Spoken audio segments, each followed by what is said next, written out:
Welcome back to our channel, guys. Where the case at? Where is it at?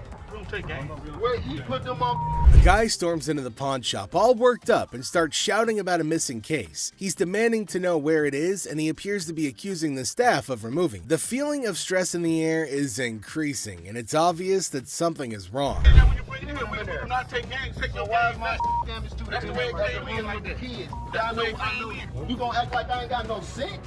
He's accusing us of taking games out of his unit. Look at the ticket. It never said with game. The atmosphere gets even more intense as the guy accuses the pawn shop of messing with his games. Les, the cool guy at the pawn shop, stands his ground. The customer's getting more agitated, making accusations and even talking about blowing up the place, which is just adding to the chaos. I'm going to do it. At that point, Man, you can get your arms up off belly and none of your body parts on me, bro.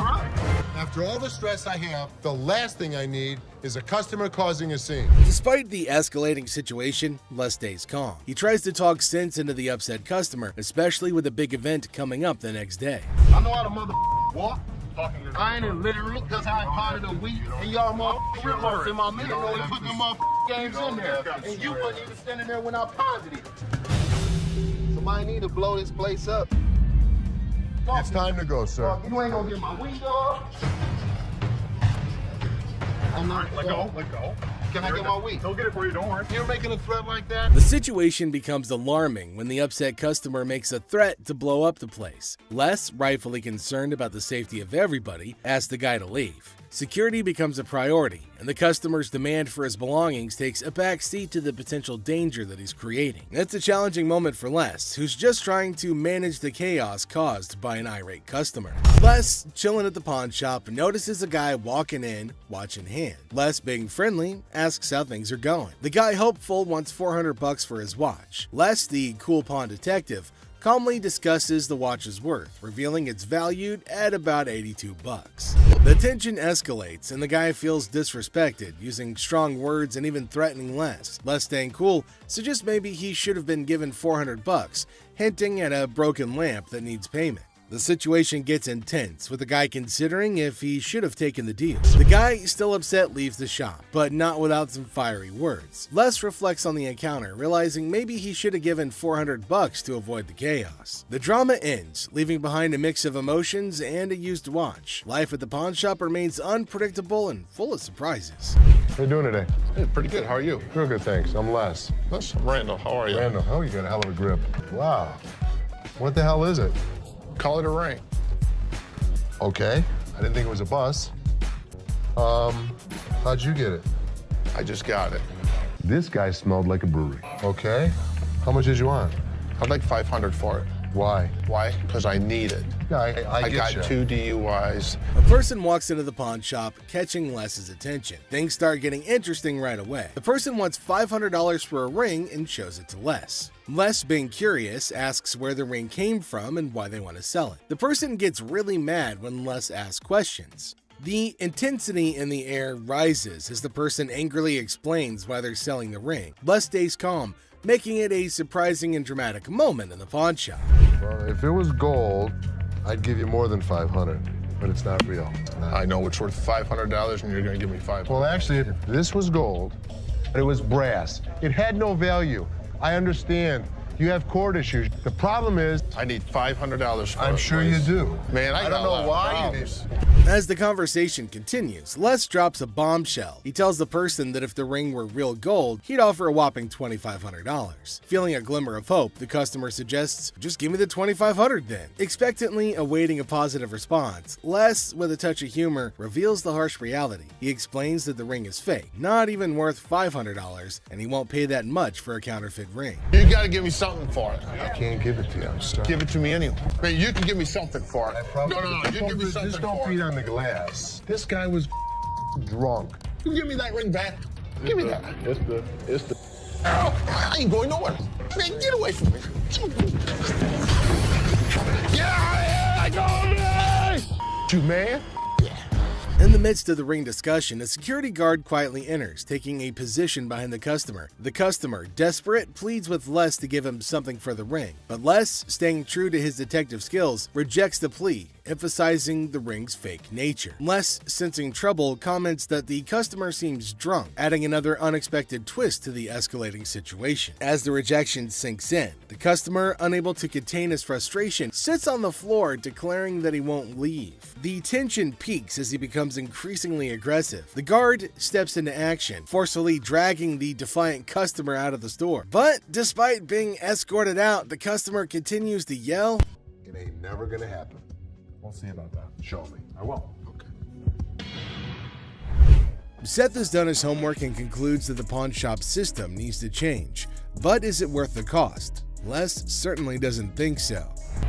Les doesn't mind losing a bet to his kids, especially if it earns him more money. I'm here to sell my collectible Amazing Fantasies issue, and it's 24 karat gold and sterling silver, and it's Stan Lee's autograph as well. This is all original casing and stuff. There's only been like 1 or 2 that's been sold since like 2000. So I don't want it, because it doesn't match anything I have at our apartment. Can we talk about this woman though for a minute? Why would you be in this relationship? I don't want to take this from this guy. Bobby J? No. A guy brings in a really interesting piece to the store at the behest of his controlling girlfriend.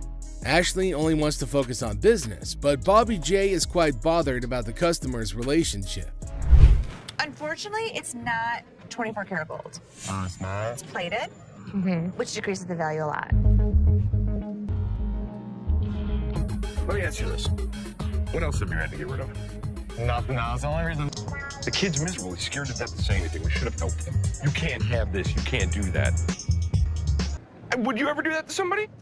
Can you just go over there and finish what you were doing before? I can have an opinion about something. You can, and enough's enough. Thank you. The gold gun that Les bought from the expert comes in and saves the pawn shop more money. However, Bobby J's only concerned about saving the customer from his girlfriend. Thanks to Les' expert, there's going to be no deal between Les and the scooter owner. I'm Crystal. Crystal, very nice to meet you. Crystal, I'm This is Ashley. Ashley. How you doing, Ashley? Hi, how are So, you? what you got? I have these bag of stones that I found out of my grandmother's house. She just passed not too long ago. Oh, really? I'm sorry. I'm just trying to get enough money for her funeral to do what I have to do. Let me have, you know what? My gem expert is coming in this afternoon to look at a few pieces. You know what? If you want to leave these with us, I'll have him take a look. What the hell is my dad doing? He's getting his lady's hopes up for nothing. I'm going to show it to Bob. He'll make the final call. It's a waste of You'll time, see, Dad. you'll see, you'll see. Les believes that the stones might be profitable. However, Ashley thinks it's a waste of time and that it gives the seller false hope. Who do you think is right? Earlier in the day, a woman brings in a bag of gems. And to us, they look just like crystal. But I have a gem expert, Bob. I'm going to have Bob check them out. So this woman with these stones is coming back. Okay. Do me a favor.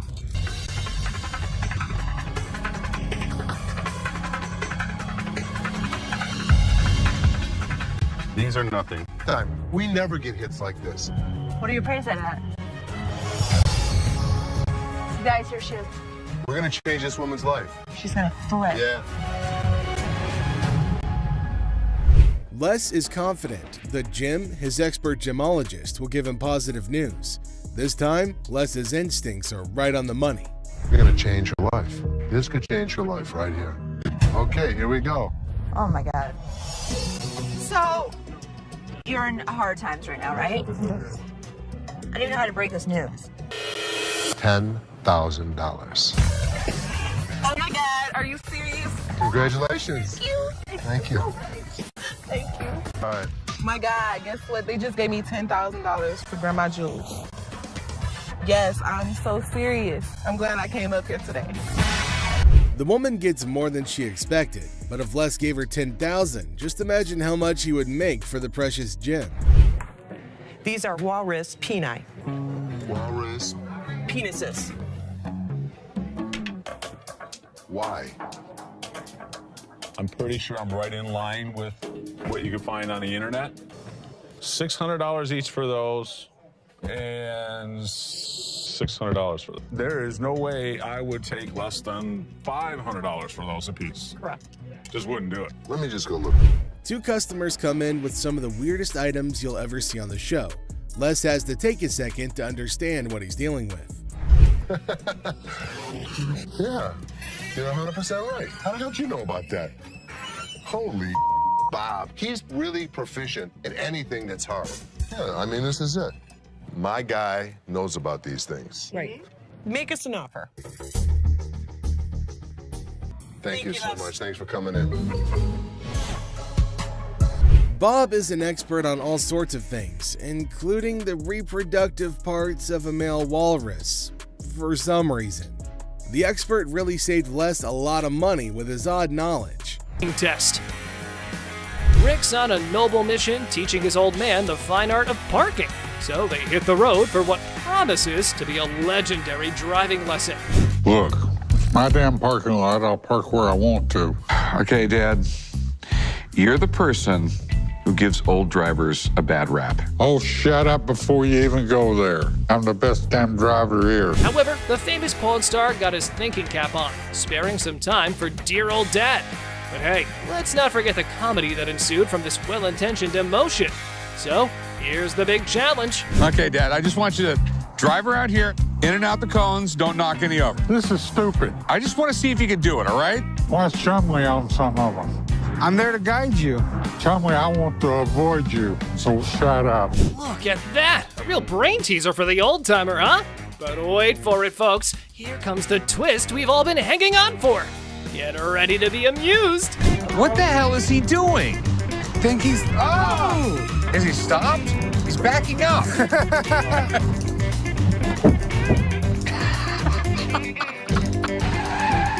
This is scary. Antique statue. Oh, look who's here! It's the cultural collector with his priceless Native American statue.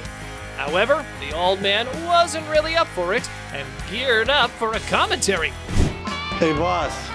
What? Come check this out.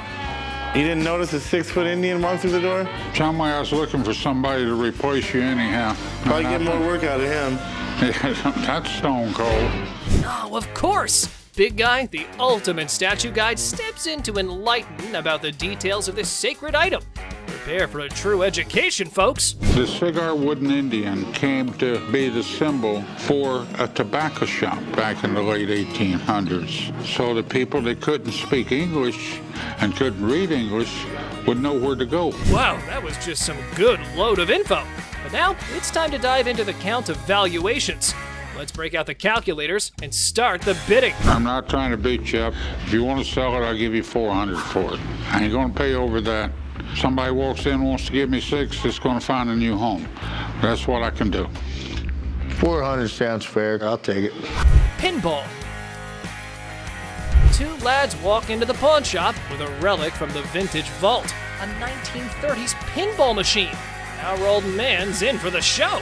1933 original pinball machine. 1833 to 1933, a century of progress. This was made to commemorate the 1934 World's Fair, which was held in Chicago. The World's Fair is where they used to show all the new and important inventions.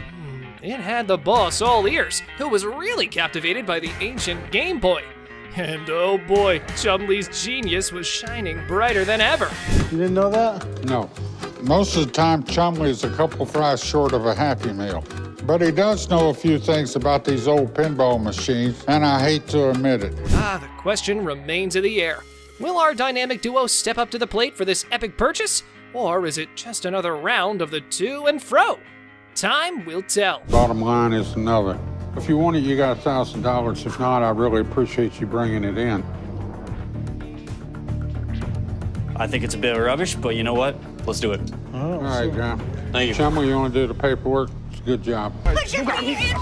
No, she ain't by herself, my man. No, I call. Scared for his life. A $3 bill. Hi, excuse me. Yeah. Hi, I'm looking for a watch. Maybe about $100. I got $100 to spend. Well, well, well, look at this drama unfolding in our favorite pawn shop. A woman struts in like she owns the place. The owner, trying to impress her, showcases some bling, and she's all ears. It's like a weird dance of possessions. That's really pretty. It's really Looks pretty. good on you. That was 100. 100. I'll take it. Okay. Things are heating up. The woman, feeling all high and mighty, wants the pricey watch. Negotiations are on, and after some back and forth, she says yes. Cash time, right? Wrong. Now we add tax on that. It's gonna be 106. All right. Hold up, the plot twist is here. She pulls out a gift card worth $100 and thinks she's the queen of the Pawn Palace. The owner's face? Priceless. She's like, lady, are you serious? These are not our gift cards. What would you call it? These are preferred customer. No snap, the owner ain't buying it. He accuses the gift card of being faker than a $3 bill. Trauma alert. The woman's in denial, insisting it's legit. This is better than a soap opera. Lie $100 on it. That is not our gift card. And now, ladies and gentlemen, we've got a full-blown showdown.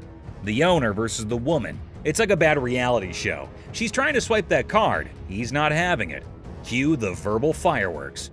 Okay, I'm not about to lose. Hold on one second. Let me explain this I'm to her. not about to lose. I want to watch turn around and swipe. The tension is thick, and so is the irony. The woman's yelling, the owner's smirking. It's like a comedy sketch gone wrong. This fight is going in circles, and I'm here for it. You the ugliest two sisters I've ever seen in my life. Finally, someone with common sense. The owner kicks her out like he's escorting a misbehaving guest from a party. She's asking for directions like she's lost. Well, she kind of is, lost in her own questionable choices. No, I'm gonna get my money. Hey, Byron, show her where the money's at. My money. He's gonna show you where the money's at. As she's thrown out, she's hollering about fraud and wanting her money back. Lady, you tried to pull a fast one, and now you're left with nothing but echoes of your failed scam. Better luck next time, or not. Go ahead. They took my money, man. Somebody want $100. Penguin generator guest. Well, folks, here we're witnessing a bizarre episode at the local electrical supply store. A guy waltzed in reassembling a penguin on a skateboard. Gun desk. Today at the pawn shop, a lady brought in a mysterious desk that moonlights as a gun desk. A desk with a concealed firearm. She's clueless about its value, but is selling it like a quirky antiquity. If danger strikes, just push the button and file your stress away. Where in the world did you get this? I got it in an estate sale. I was just looking for a nice little desk to put a guest book on. Apparently, the lady got this gun desk from an estate sale, thinking it was just a cute desk for a guest book.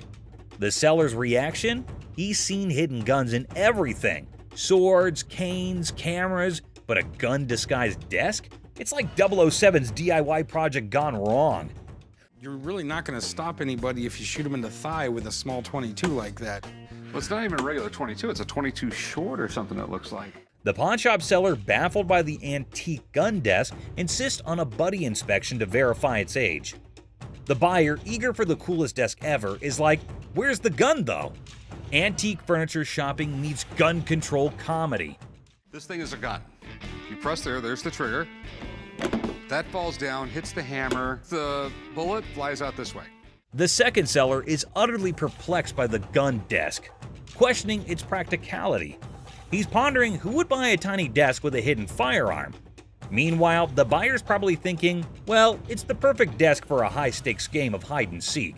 The other thing is, I don't know how old this thing is. The seller delves into firearm logistics, explaining the pre-1898 loophole and the concealed weapon twist. Meanwhile, the buyer's probably regretting not majoring in antique desk forensics. Okay, it's one to have a gun, but now you have a concealed weapon because it's a hidden gun. Have you had it apart? Yes. The seller navigates the murky waters of antique gun regulations. The buyer, eager for a legal loophole, contemplates turning the gun desk into a non-threatening relic. Antique fire drama at its finest. Thanks for bringing it in. Oh, you're welcome. I really wish I could have bought this because the odds of another gun desk coming in here are slim. Con artist. Buckle up for this one. An overconfident individual walks in claiming to have big cash to buy something. His grand entrance sets the tone for this bizarre encounter. Let me see this one right here. This one right here. That's platinum. Yeah, I like that one. Oh, now this one's real nice right here. I think I could look good when I go out with this. That one's sharp. How much is this one right here? $5.99. Oh, down, baby. Hold on, folks, because this is one roller coaster of a ride. Our protagonist believes he's holding a fortune, enough to buy a $500 watch. It's a $2 bill. Okay, and it's worth $2,000. It's rare to find a $2 bill that got red in it. Now tell me they ain't worth $2,000. I'm about to go deaf right now. Oh, don't piss off Bugatti. This fellow insists that a humble $2 bill is worth a whopping $2,000. Give me a break. This dude better be on drugs for this to make sense. So you wanna ball my $2 bill up? You know what? I'm gonna tell you something. Okay. You owe bologna sandwich. Y'all ain't got no money. You know what I'm saying? Have a good day. Please have a Big Mouth. Big Mouth is hungry. You're hilarious. Real funny, man. Y'all be killing me. I pine you. Gift card. In a sadistic twist, a customer enters waving a $100 bill, claiming it's for bail. Oh boy, let's see what she has on her buying list. Let me see this right here. This will be good. Okay. This one. This is really pretty. Okay. That's really pretty. It's really pretty. Good on you. That one's 100. 100. I'll take it. Okay. So this woman falls in love with an item, but you would not believe how she decides to pay off. What a classic move of pawn shop antics. It's a $100 gift card. These are not our gift cards. What would you call it? It These says are preferred customer. Right. So these are VIP cards. A gold card allows you discounts on the sales floor. You can't swipe this card and apply $100 on it. Seems like this woman had her Fast One playbook already at the pawn shop.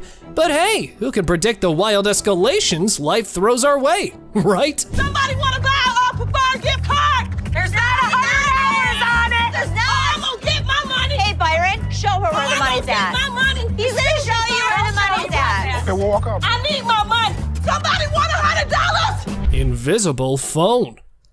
In a daring attempt to find the perfect gift for her son, a woman decides to venture into the pawn shop. But little did she know what awaited her there. I was kind of looking at some of these watches. Okay. Where the hell is my phone? Something wrong? Yeah, my phone. I just let my. Did you take my phone? Take your phone. There was never a phone on the showcase. Well, folks, it appears our big mama's stealth skills might need a tune-up. However, did you see her put a phone there? Not me. I ain't crazy. Damn it, I just laid my phone there. Don't touch me, yo. You better get off because I. You don't touch me.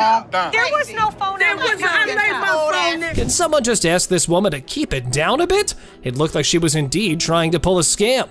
However, this is how she decides to take cover.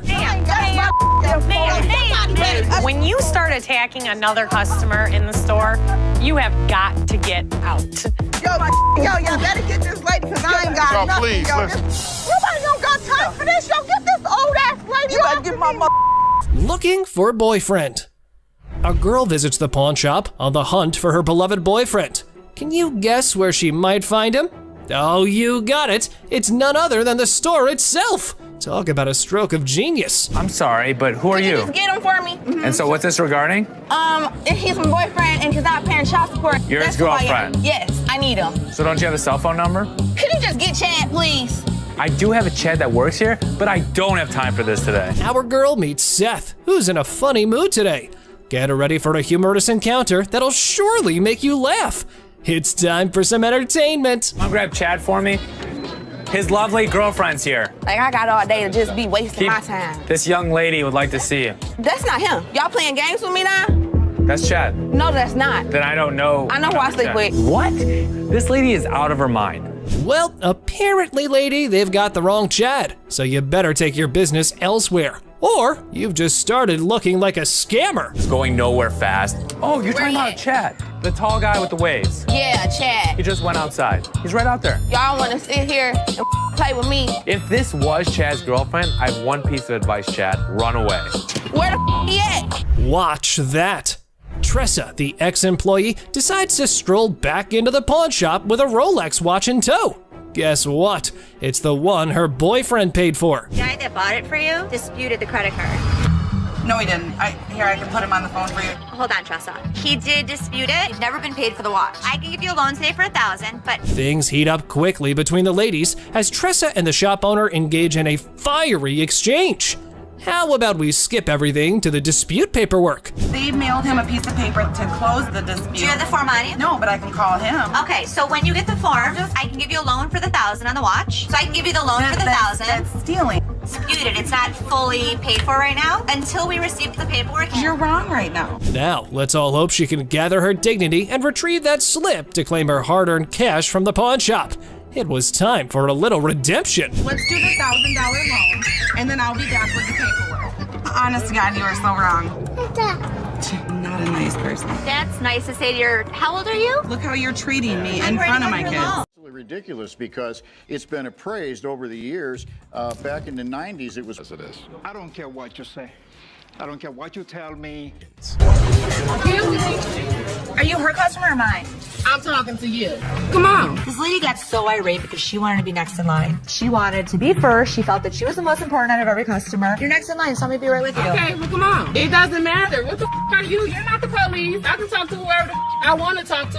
What are you going to do? You already know. In the opening scene, Ashley is at the counter with a lengthy line of customers. A sudden disruption occurs when a black woman attempts to cut in front of everybody else. Ashley confronts her, asking, "What are you doing?" The woman becomes upset, but Ashley firmly asserts, "You can't do that stuff here." Goodbye. Come back here. Let's talk right now. Take the receipt. What would you like to do with it, ma'am? I want to pay. Well, you have to go to those windows. I'm not, no. I come to this line any other time. Not at this window. It's Okay, well, I'm not going to stand in the line. in the wrong line. Get in the other line. And I'm not going to get in another line. I'm going to walk straight up to the damn window. We won't take you. The woman continued standing in line at the counter. Les approached her, inquiring about the situation. She explained that she wanted to pay, but refused to move to the next window. Les informed her that in the pawn shop, crossing others in line isn't allowed, emphasizing the importance of waiting your turn. Here of you. Well, y'all just only come. See this lady here? All the other customers. Okay, and I always come to this line. I'm sorry. You have to stand in the other line. Okay, well, I'll be back before y'all close. You can do whatever you want in this line. She can't. Can't wait your turn. We'll be back later. Following the interaction, the woman eventually complied and moved to another window. Les, taking action, instructed the workers at that window not to accept her payment. He firmly directed the woman to wait in line like the other customers, reinforcing the shop's policy on fair and orderly transactions. Thank you, sir. We appreciate it. Thank you. Thank you. Thank you. Yeah, jackass. Take your bitch. Take Yeah, that's you. and get it to You make me. We don't, Sir, we don't want please. this. You can take this stuff. Sir, and sir, put it where listen. the sun don't shine. Listen. I don't know what the problem was. As the interaction begins, the customer expresses gratitude, but the tone takes an unexpected turn. Tensions rise as the customer's language becomes confrontational. The shopkeeper, addressing the situation calmly, refuses to tolerate mistreatment. The dynamics shift from appreciation to conflict, showcasing the challenges of customer service in a brief yet intense moment. Came in here, tried to spend my money is what I did. That's what I did. Okay. And come instead of trying to come in here, I'm not even talking to you. I need a liver transplant. Why? Seriously? They didn't even look at these cards. Sour Patch Kids. The narrative unfolds with the arrival of another customer, visibly intoxicated. The shopkeeper navigates the encounter with a mix of tolerance and assertiveness. The customer attempts to engage in banter, revealing signs of alcohol influence. The shopkeeper, unswayed, maintains composure and subtly addresses the situation, highlighting the challenges of dealing with individuals under the influence. I'm not even out here trying to get this $30. Not paying on my. I'm 50 for that. Jeff, take him out, please. Better not put it.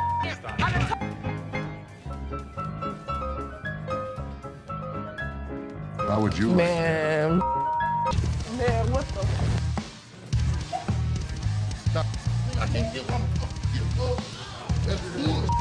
In this segment, a discussion ensues about cards and a potential liver transplant. The shopkeeper encounters a situation where the customer's intentions are unclear. Misunderstandings arise, and the shopkeeper skillfully navigates the conversation. The dialogue touches on humorous elements while portraying the complexity of communication in a retail setting. I might not make it in this stuff. What, is it, ma'am?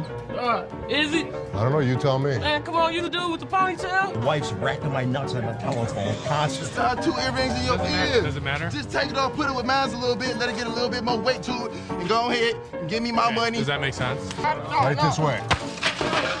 You can't come back. Damn this! Go out my way now! One of y'all touch me! I'll break this. I'm more than happy to go to the ends of the earth for you. When you come in like an ass, you be walked out like an ass. The scene takes a surprising turn as the atmosphere shifts. The shopkeeper reassures the customers that, despite challenges, the store is dedicated to going the extra mile for them. The encounter, starting with tension, concludes with an assurance of excellent service. This final part encapsulates the roller coaster of emotions within a brief time frame, showcasing the highs and lows of customer interactions. You need some help today? Man, how you doing, brother? What's the deal on this TV here? This TV right here is $400. $400? Yeah. I was in here 2 weeks ago, sold you this mother for $90. Now you gonna ask me $400 for it, man? In the electronics section of the store, a customer named Robert engages in a conversation about a TV with the store employee. The casual tone sets the stage for what seems like a routine interaction. The customer questions the TV's price, sparking a humorous recount of a previous encounter where he claims to have purchased the same TV for a lower price. Are you kidding me? So you're making a $310 profit off me? Bull, man. Can I help you? Who are you, man? I come in here 2 weeks ago, just like I told this. Gentlemen. Do something with your hair, man. And then y'all gonna sell it for $400. You gonna make that much profit off me? As the dialogue unfolds, the customer expresses dissatisfaction with the marked up price, claiming the store will profit significantly from his purchase. A manager steps in, attempting to resolve the situation. Tensions rise as the customer questions the legitimacy of the price hike and demands a resolution, emphasizing the financial disparity between his purchase and the intended selling price. Brother, Where's your receipt? can you not understand English, my brother? No, I can't, my brother. I don't believe that he wants a TV for nothing. I'll just take the TV, man. No. The customer threatens to take the TV and leave without making a purchase. The manager issues a stern warning, asserting that any attempt to take the TV without completing the transaction will result in immediate removal from the store. The confrontation takes an assertive turn, with both parties standing their ground. Once I get this TV. Man, get above me. Man, get off me. My damn shoe, player. Y'all got my shoe. You got my money. It's joint. This guy was acting like a total baby. He wanted attention and he got it. Despite the warnings, the customer decides to leave the store, expressing discontent with the entire experience. He accuses the store of mistreatment and vows never to return. The situation concludes with dramatic flair as the customer exits, leaving behind a sense of dissatisfaction and a promise never to. We've got this episode where a heavily muscled individual made his way over to meet Les to complain about equipment he got from the store that got busted. Somebody bought this. This piece of junk I bought in here just a couple days ago don't work now. It's broken. What is it? Little ab lounger I bought here, man. Workout. In the midst of the pawn shop's hustle, a burly customer approaches Les with a complaint. He's upset about a busted piece of exercise equipment, an AV lounger purchased just days ago. Les, sticking to the store policy, explains that they can only provide an exchange, not a cash refund. Tensions rise as the customer vehemently rejects the idea of an exchange, demanding his money back. They can only hand over another item in place of the faulty one. If you had the receipt, I could give you an exchange. I could give you something. I don't want an exchange because it's probably going to be some again. How about you just get my money? As the disagreement escalates, the customer insists on a cash refund, dismissing the option of another item. Les faces a dilemma, stuck between policy and customer satisfaction. The clash intensifies as the customer becomes forceful in his demand for a monetary refund, setting the stage for a heated confrontation. Les could match him word for word without fear. Better be some money. Or what? Or what? There's going to be a problem. How about What that? kind of... Les, accompanied by his trusty companion Byron the Snuggle Bear, stands his ground. The customer challenges Les with threats of problems if he doesn't comply. Unfazed, Les maintains his position, asserting that the store's policy is non-negotiable. The heir becomes charged with confrontation as both parties refuse to back down. I don't need food. As things got super heated between Les and the customer, Byron tried to step in to calm the man down. As the situation reaches a boiling point, Les and the customer engage in a verbal showdown. The customer grows increasingly forceful and Les warns against physical contact. Byron attempts to mediate and calm the customer, but his intervention takes an unexpected turn, adding a new layer of tension to the already heated exchange. Come on. Really?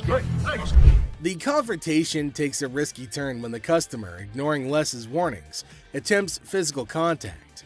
Byron, in a misguided attempt to intervene, escalates the situation further. Les stands firm, refusing to be intimidated while tensions continue to rise. Les questions a man's marriage. Les uses a customer's words against her. There's trouble in the office, but Les reminds Seth that he's the boss. Les kicks off the day questioning a man's marriage, using customers' words against her.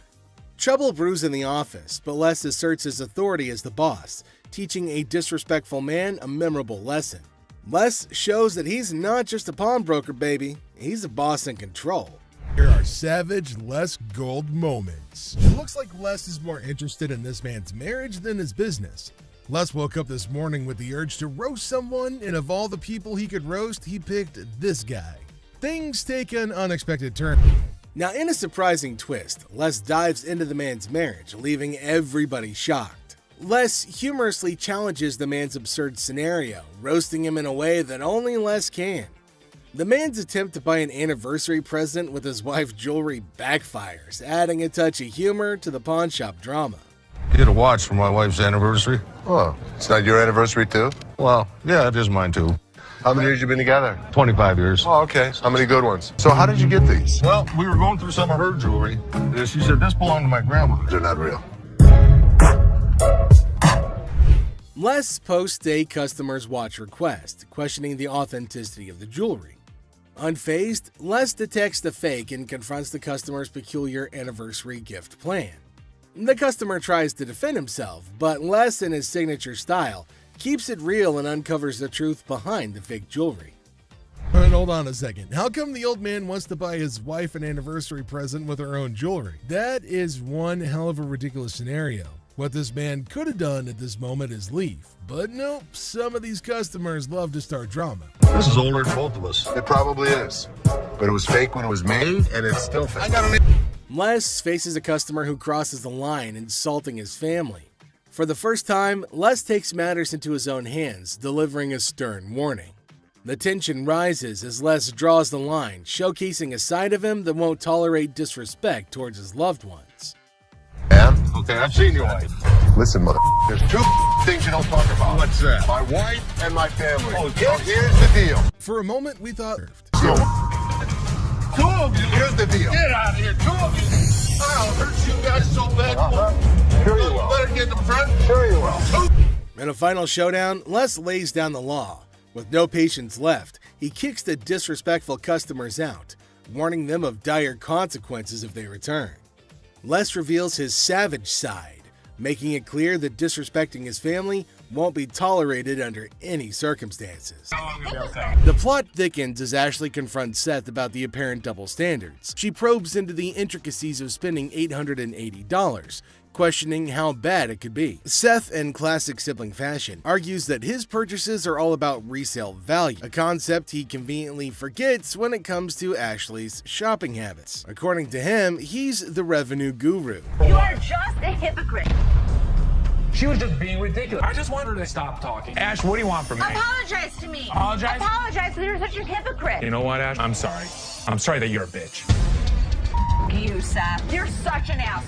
I am not going to forget the situation anytime soon. Seth better watch his back. Things heat up as Ashley demands an apology. Seth takes a nosedive into being the ultimate a-hole, apologizing for an $880 buy. Oh no. Instead, he hits her with a sorry not sorry for her supposed attitude, topping it off with a charming label. Well, let's just say that it rhymes with witch. Sibling rivalry reaches a whole new level on this show. There's two guys out here that are saying they were scammed out of their laptops, and that whoever did it is working with one of our guys. You want to come out and talk to him? All right. Thank you.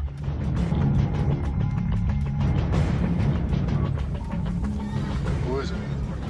Les is hit with some unexpected news. A few guys claim that they've been pawned by a girl from the staff. Les, ever the detective, approaches the situation with a mix of suspicion and humor, wondering aloud if he's either unintentionally swindling customers or if bizarre customers have taken up a new form of thievery. Tell me. She pawned 2 of our laptops, and she told us she was gonna bring them out to the back. Some of it being, we don't. Okay, wait. You pawned something? Yes, she had to take it to When her did you pawn it? Today. Today. She Okay. had to take it to her. And the money? Yes. These 2 kids come in and talk about have some girl pawned 2 laptops. The plot thickens as 2 disheveled DJs step into the scene, laptops held hostage. The atmosphere turns somber as the weight of the situation sinks in. It's a strange occurrence that has everyone wearing expressions of confusion and concern. Les, with his seasoned cool, casually queries about the laptop's ownership, revealing they're registered under the mysterious girl's name. Split the money 3 ways, and one of my employees was gonna walk it out the back door. Either this is a new way for my employees to steal from me. To contact the owner because we want to. I am the owner. I'm just trying to switch the ticket so she can't have it. And it's in her name.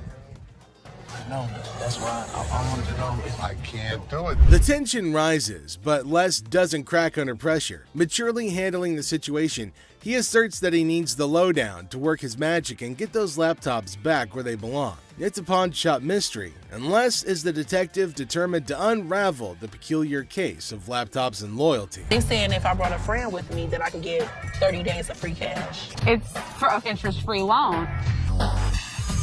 Okay, so there came a woman at the counter. Let's see what she's gonna come up with. Is she asking for free money? I think she might possibly be mad, though it is kind of funny that she's got enough courage to come up and ask for money without investing anything. Now, the lady at the counter frowned and asked her if she paid or not. Intriguingly, she hasn't paid anything, but she's still asking for money. Holy shit. Oh, and to make matters worse, she started shouting at her. Everyone around started looking at her, wondering what the hell was going on. Seth and Les get a little furious as everybody's just standing around trying to figure out what's going on. She started bullying her, but the lady tried to explain to her again that she misunderstood the agreement and they're not just gonna give her free cash. But this lady's just not listening to anybody. Well, Seth then enters, so who knows what's gonna happen now, full document or not, and she was not listening and constantly arguing and pointing to them as if they had done something wrong. Meanwhile, other women decided to intrude, and oh my god, it's gonna be funny. Looks like they've all decided to have a fight in the pawn shop. Wonder how that's all gonna end. And it looks like Les is gonna join in too. Now see the other women get in and start shouting at her as everybody behind her was waiting for her to get out of the queue. So they started fighting, and now they're all having an immense fight. Everybody around is watching and laughing at them. Well, the guard had to go and break everything up. Well, at least they're all gonna get treated the same way, especially the one who created the mess. Pretty sure they're gonna hold him up and throw him out. And there they go, they're still shouting and fighting with each other as well. They were sent outside and they started beating on each other, holding each other by their hair. Man, they beat the crap out of each other, and people around them were just watching and waiting and having a curious but funny conversation about their nonsense. Talk about a hella cringe episode.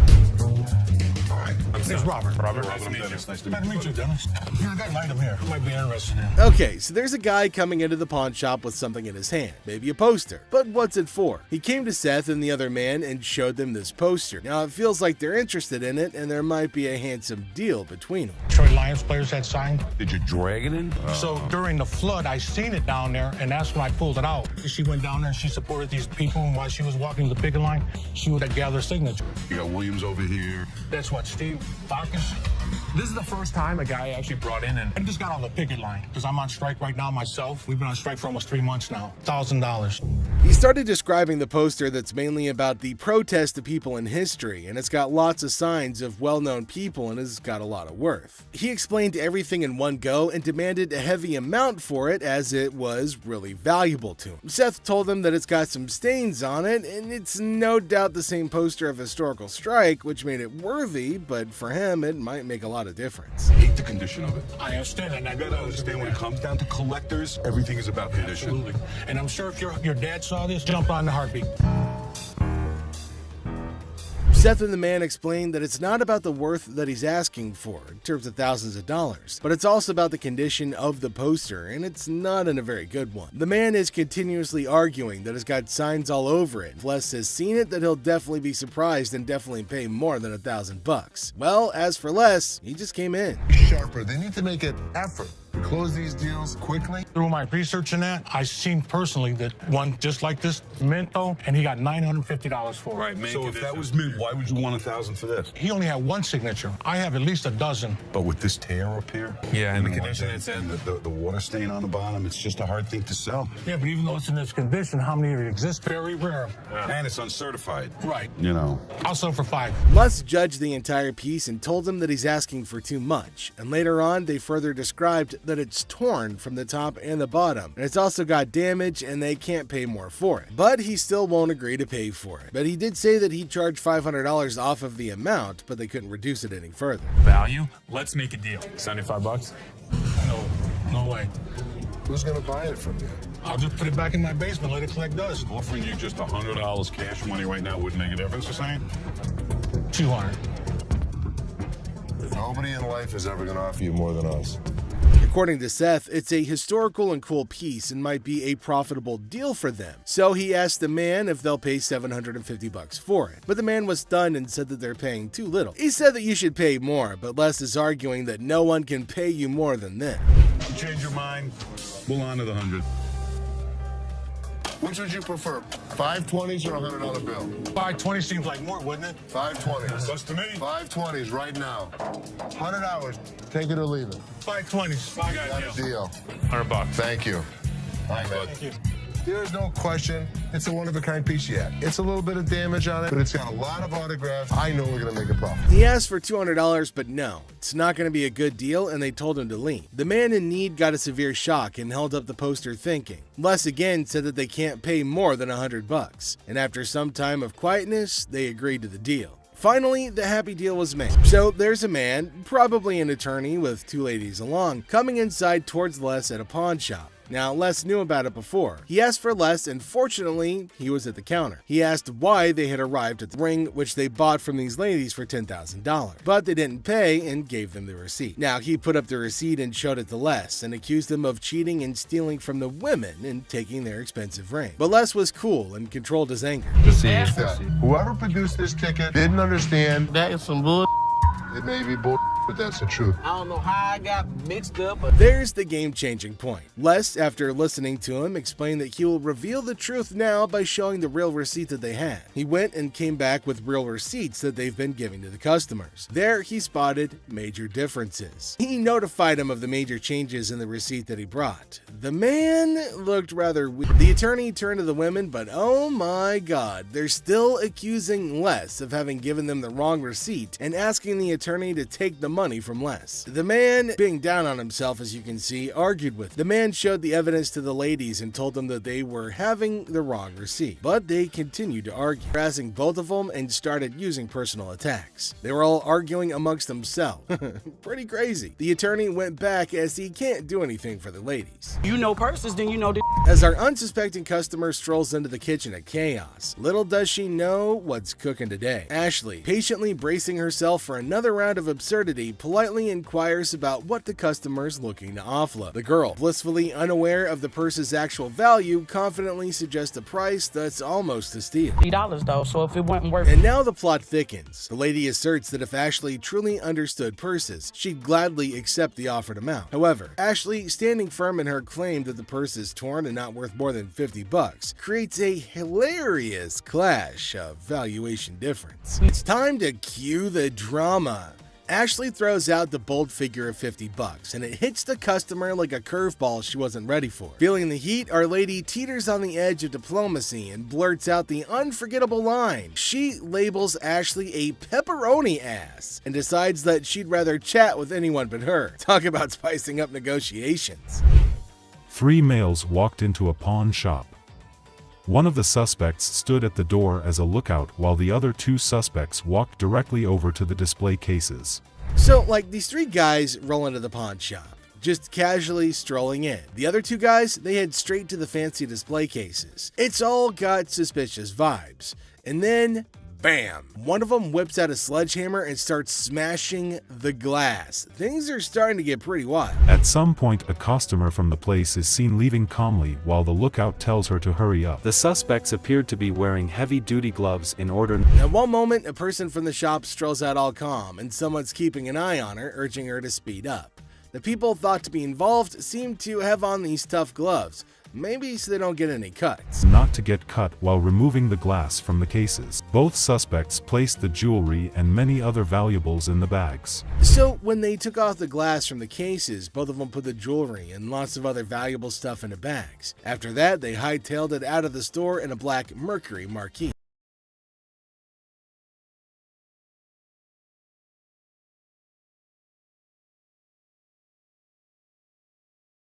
Jack, get the out of here. Yeah, I know you gonna get your hands off. Really? Really? I'm your mama. You don't talk to me like that. I don't give a so what? You gonna be out in public? I don't. You know what? I never liked you as. I literally From the outrageously rude to the downright disrespectful. These are the worst possible customers to have graced the show ever. Let's start off with this customer who ended up like this, scared for his life. Next up, it was just another normal day at this famous pawn shop called American Jewelry and Loan, located right in the heart of Detroit, USA.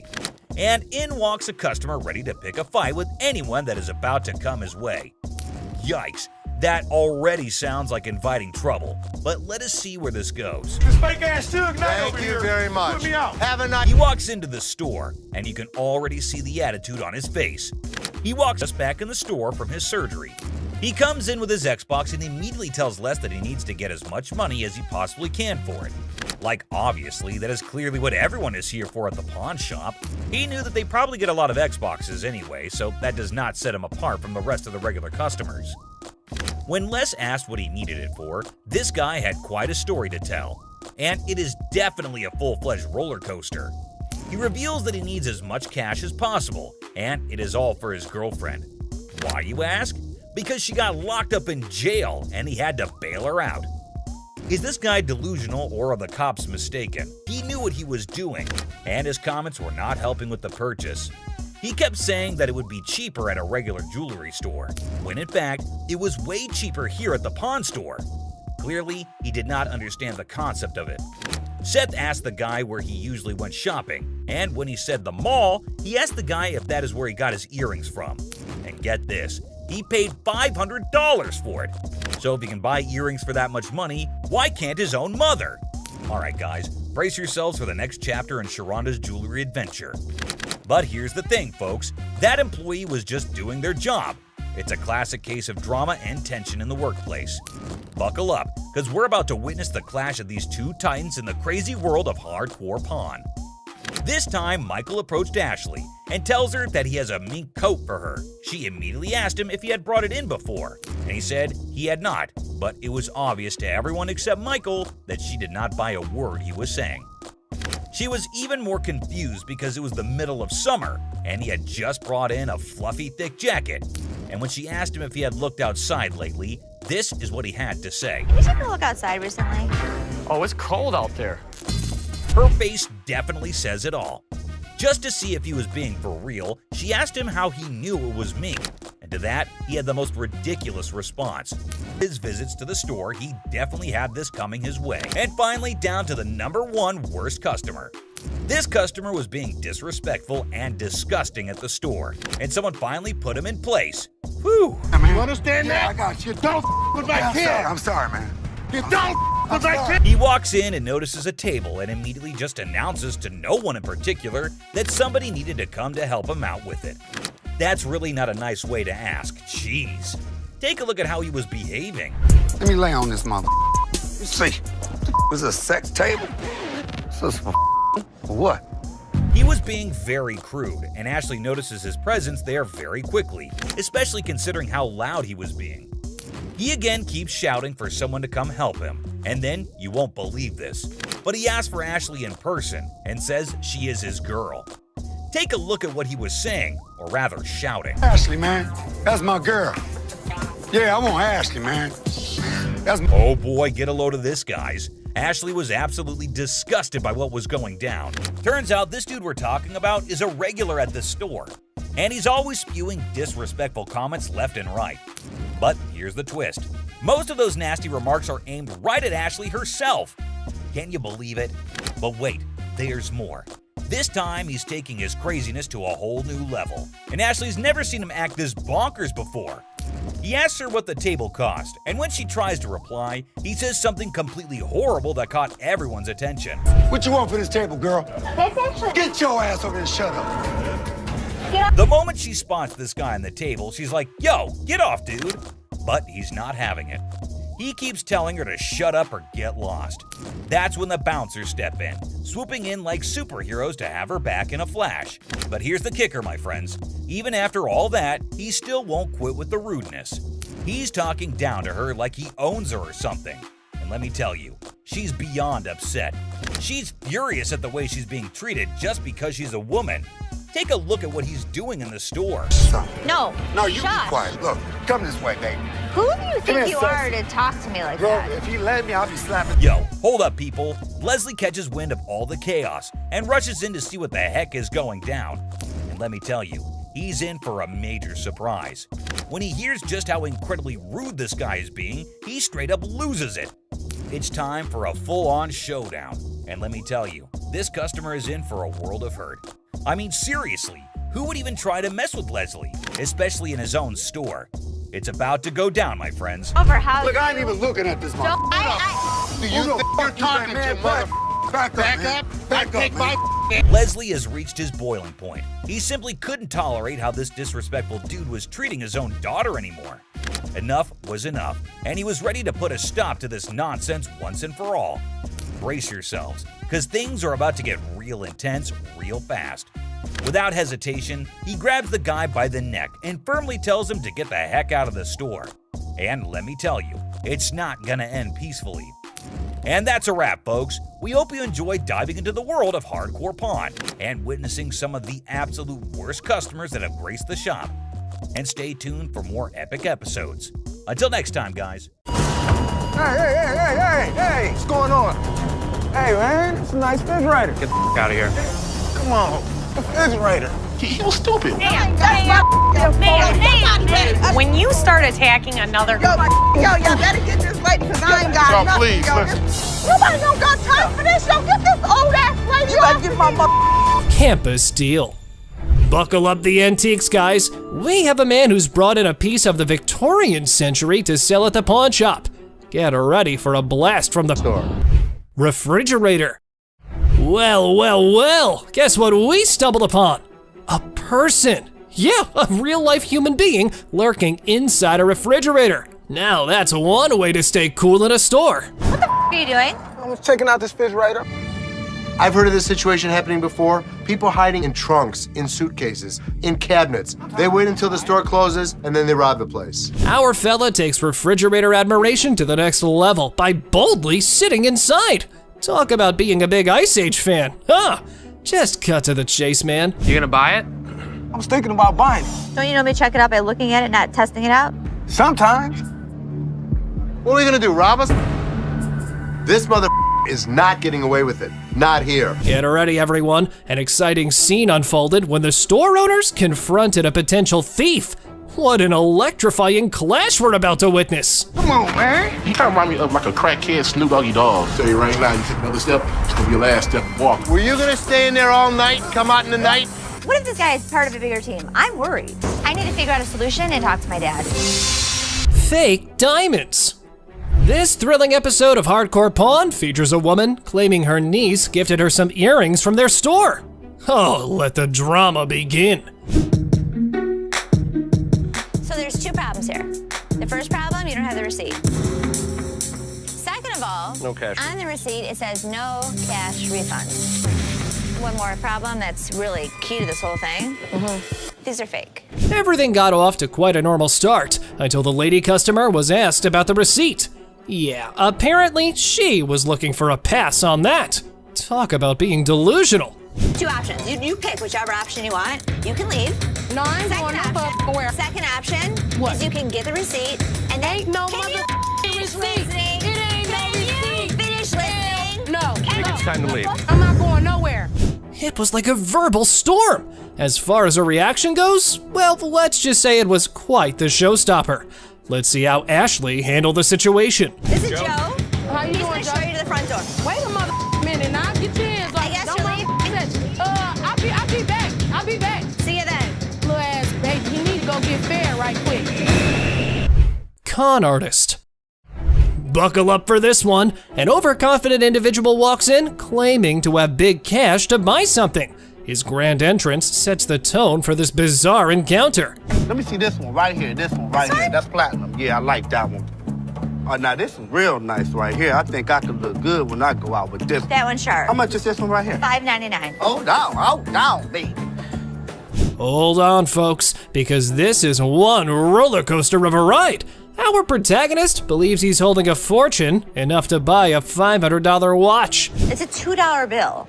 Okay, and it's worth $2,000. It's rare to find a $2 bill that got red in it. Now tell me they ain't worth $2,000. I'm about to go deaf right now. Oh, don't piss off Bugatti. This fellow insists that a humble $2 bill is worth a whopping $2,000. Give me a break. This dude better be on drugs for this to make sense. So you wanna ball my $2 bill up? You know what? Okay. I'm gonna tell you something. Okay. You owe bologna sandwich. Y'all ain't got no money. You know what I'm saying? Have a good day. Please have Big Mouth is hungry. You're hilarious. Real funny, man. Y'all be killing me. I pine you. Gift card.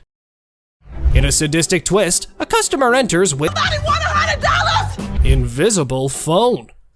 In a daring attempt to find the perfect gift for her son, a woman decides to venture into the pawn shop. But little did she know what awaited her there. I was kind of looking at some of these watches. Okay. Where the hell is my phone? Something wrong? Yeah, my phone. I just let my... Did you take my phone? Take your phone. There was never a phone on the showcase. Well, folks, it appears our big mama's stealth skills might need a tune-up. However, did you see her put a phone there? Not me. I ain't crazy, damn it. I just laid my phone there. Don't touch me, yo. You better get off because I ain't... You don't touch me. There was no phone on the showcase. Can someone just ask this woman to keep it down a bit? It looked like she was indeed trying to pull a scam. However, this is how she decides to take cover. When you start attacking another customer in the store, you have got to get out. Yo, better get this lady because I ain't got nothing. Please, yo. listen. Nobody don't got time for this. Yo, get this old ass lady. You better get my mother. Looking for boyfriend. A girl visits the pawn shop on the hunt for her beloved boyfriend. Can you guess where she might find him? Oh, you got it. It's none other than the store itself. Talk about a stroke of genius. I'm sorry, but who are you? Just get him for me. And so what's this regarding? He's my boyfriend and he's not paying child support. You're his girlfriend? Yes, I need him. So don't you have a cell phone number? Could you just get Chad, please?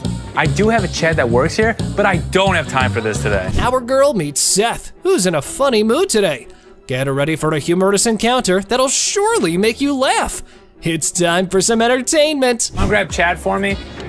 His lovely girlfriend's here. Like, I got all day to just be wasting my time. This young lady would like to see you. That's not him. Y'all playing games with me now? That's Chad. No, that's not. Then I don't know. I know who I sleep with. What? This lady is out of her mind. Well, apparently, lady, they've got the wrong Chad, so you better take your business elsewhere. Or you've just started looking like a scammer. It's going nowhere fast. Oh, you're talking about Chad, the tall guy with the waves. Yeah, Chad. He just went outside. He's right out there. Y'all want to sit here and play with me? If this was Chad's girlfriend, I have one piece of advice, Chad. Run away. Where the he at? Watch that. Tressa, the ex-employee, decides to stroll back into the pawn shop with a Rolex watch in tow. Guess what? It's the one her boyfriend paid for. The guy that bought it for you disputed the credit card. No, he didn't. Here, I can put him on the phone for you. Hold on, Tressa. He did dispute it. You've never been paid for the watch. I can give you a loan today for $1,000, but Things heat up quickly between the ladies as Tressa and the shop owner engage in a fiery exchange. How about we skip everything to the dispute paperwork? They mailed him a piece of paper to close the dispute. do you have the form on you? No, but I can call him. Okay, so when you get the form, I can give you a loan for the $1,000 on the watch. So I can give you the loan for the $1,000. That's stealing. Disputed. It's not fully paid for right now until we receive the paperwork. You're wrong right now. Now, let's all hope she can gather her dignity and retrieve that slip to claim her hard-earned cash from the pawn shop. It was time for a little redemption. Let's do the $1,000 loan, and then I'll be back with the paperwork. Honest to God, you are so wrong. Not a nice person. That's nice to say to your. How old are you? Look how you're treating me I'm in front of ready my for your kids. loan. Give me a time for. Oh man, why you break that, man? I didn't drop it on accident, man. I didn't break it. I thought it was you, man. Oh, that's good. Nice and have that! Where's Nikki?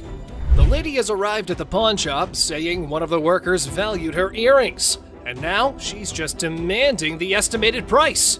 What a mind wreck, I gotta say. Who'd you talk to? Nicole? Over the phone? Yes, But ma'am. we don't see them over the phone. She's lying. Can I see your merchandise while I'm at work and while you're sitting in your living room? You need to come in, you need to evaluate your earrings, we need to test them. Where Nikki at? Nikki. Nicole. Ashley, ever the detective, was in suspicion mode, attempting to dissect the situation. However, the customer's reaction swiftly threw a wrench into her gears. Listen, it's real diamonds. All I know is I need my 400. I'm looking at the diamonds, and I know right off the bat the weight is just not gonna make it. I can do 185. So what you're saying is you're not gonna give me that $400, right? No, I'm not. And you're not gonna come in here demanding money from me. Yes, I am, because that's what I'm called for. Well, it appears our lady has raised some eyebrows about her sanity. The idea of consulting Nikki to identify this loudmouth was now on the table. Where this bitch at? Excuse me, this is Nikki, and Nikki, she claims she talked to you at 10 o'clock this morning. I don't even know her. I need my money right now. She was very confused, but I know one thing for certain. Nana needed to go. Phone call lady. This one time, an elderly woman disrupted the quiet at the pawn shop with her booming phone conversation. Oh boy! To Ashley, her voice was nothing more than a symphony of annoyance. You ain't supposed to be talking to me like that either. Who the hell you think you talking? Two older folks enter the pawn shop with 1970s computers. They hope to sell them to fund a trip out west. Let's see if they were able to enjoy the blast from the past. Got some equipment here. So how much are you looking for? About $900. To be honest, if you bought these new, it's about like $400. We need more than that. Yeah, we need more than that. What I can offer you is $0. Things took a sudden turn, and honestly, it felt like we stumbled into some reality TV treat. Buckle up, because this pawn shop just got a lot more interesting. You mean $0? Most people don't get that aggravated when they bring in like ancient artifacts. Yeah, people collect these. Oh, they're antiques now. We'll take $800. $0. How many times do I need to tell you? We're not interested in it. Leave the store. I'm not taking it. Store. Well, fellas, y'all better just use it to scroll some pictures of the out west, because I probably think that trip's now canceled. You and you too. Oh man! I thought it was you, man. Didn't have that. Put it in the dumpster if you want. She slap. Our big boy seeks an appraisal for a ring, and guess who he stumbles upon? None other than Ashley, the queen of quotes in this pawn shop. This ring right here. Her ring most dramatically. What are you doing? He wanted an appraisal on this ring. On my ring? Why'd you take my ring? Well, I wanted to see how much it was worth. Bull. You're a liar. Why'd you take my ring? Ouch! Painful lesson learned, folks. Our big boy now knows the golden rule. Never pawn your wife's ring without her permission. Priceless wisdom, I must say. Sorry. What? All of a sudden, boom, punches him, and I am dumbfounded. You're a idiot. That's my TV. A boyfriend pawned his girlfriend's TV, and now she was on a mission to reclaim it. Looks like he learned the hard way that pawning isn't relationship therapy. He took my TV. I woke up this morning and it was gone, and I need it back. He didn't give you the ticket? No, you can look it up. I do what I want to do. Bye. Big ass off me. Have a good day. Pacifier pawn. Seth, our pawn shop hero, encounters quite the character of a customer eager to part with both a TV and a ring. But wait, what's in her mouth? I'm Seth. Are you cute? Yeah. So how can I help you? I'm just bringing, my TV and my ring. Trying to at least walk out with 800. Let me see your ring. That's right, lady. Our Seth here wasn't going to crack open with that pacifier or your flirting skills.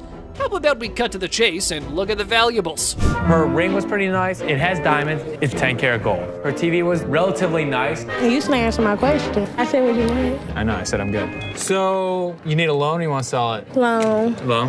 About $300. You want to taste my ring? No. Or lick it? What did she just say? Well, even if the sun rises from the west, I ain't putting that in my mouth. how about we look for someone who might? Would you suck on that pacifier for 20 bucks? You can lick it. I know you want to. Yeah, you. Ready?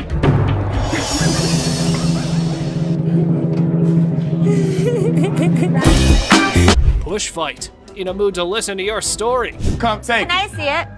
Come with me. You know, I'm a pawnbroker. I'm not a kindergarten teacher. Free grab.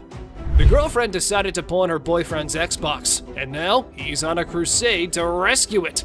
Lesson learned, right? Pawning is such a brilliant way to solve everything. My girlfriend, she came up here and she got rid of my Xbox 360 and I came up here to get it back. Okay, do you have the ticket? No. I can tell you her name and you can just give me my 360. I can't give you any information about somebody else's account. You just need to give me my stuff. But our man here forgot that this store needs a police report for such incidents.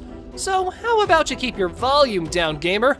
Instead, this is what he does. Can I just have my... We can sell you another one. Well, let me just look for one that I want to grab. Okay, you go that way.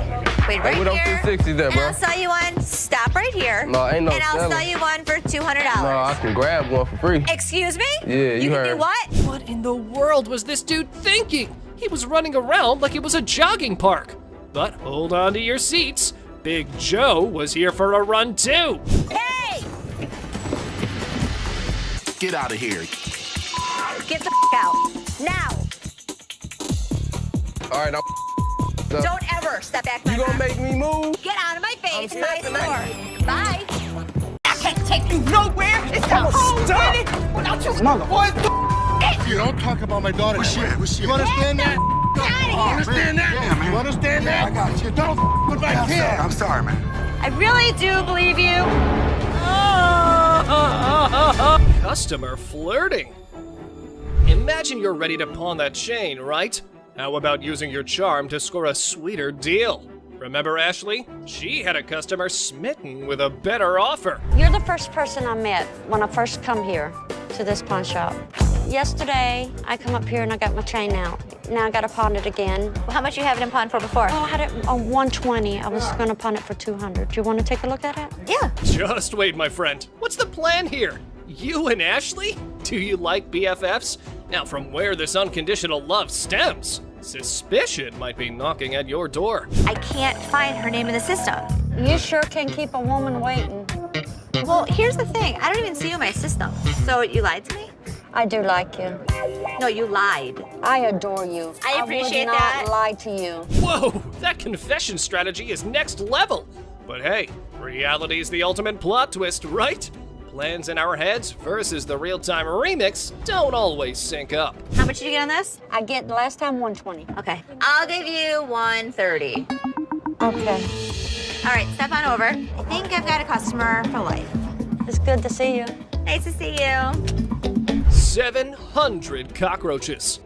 No shiny metal, no problem. Time for a quirky twist.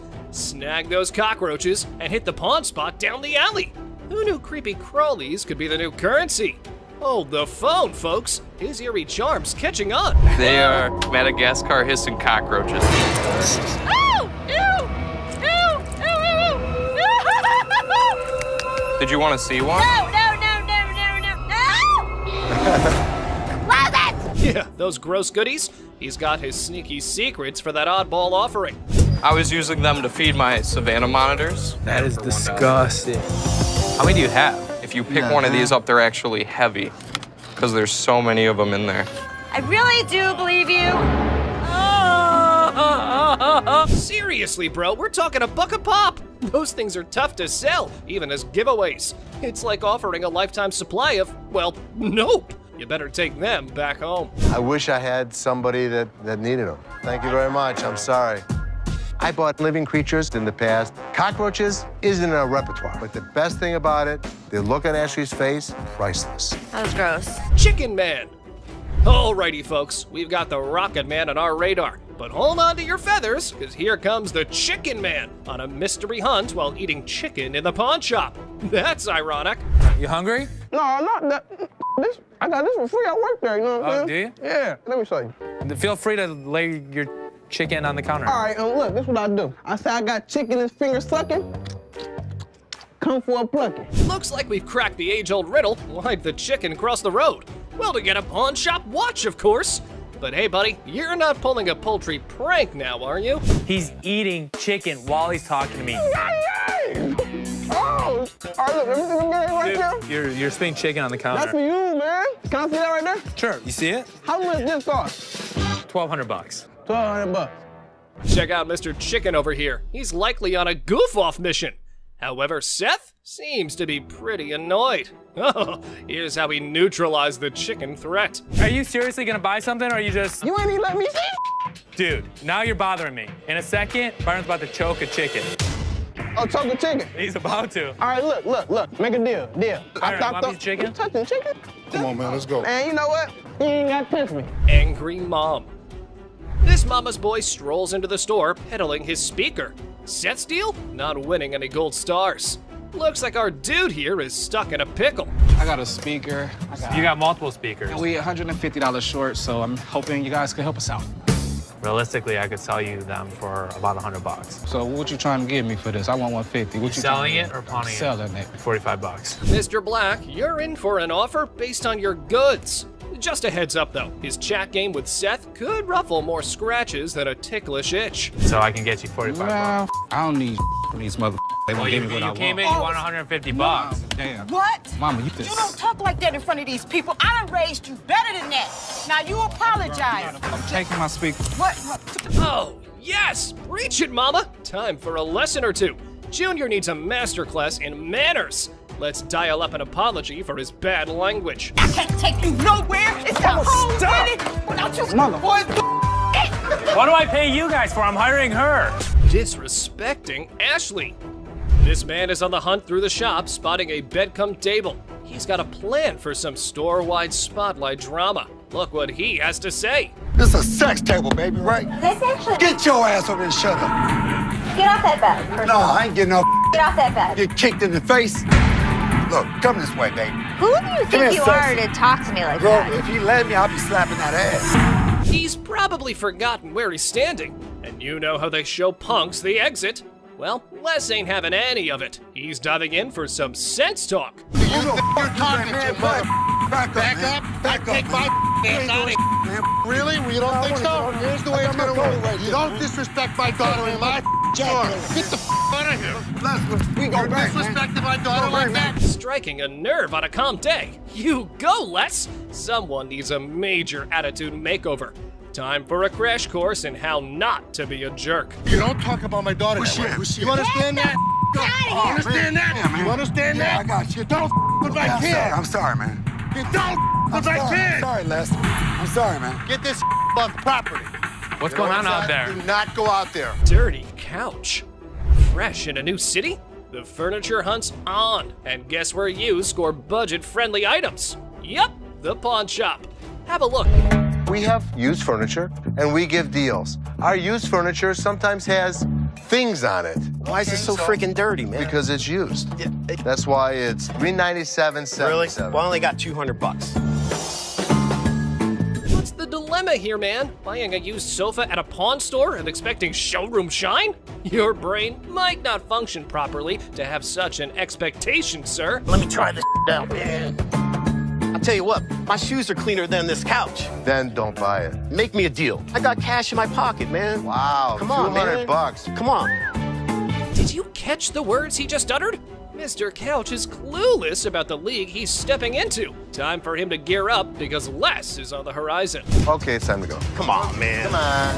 Here we go. Yeah, come on, man. Here, come yeah, on. man. Come on. Right. Don't make my... Come on, man. This is how we do it in the Yeah. Walk out.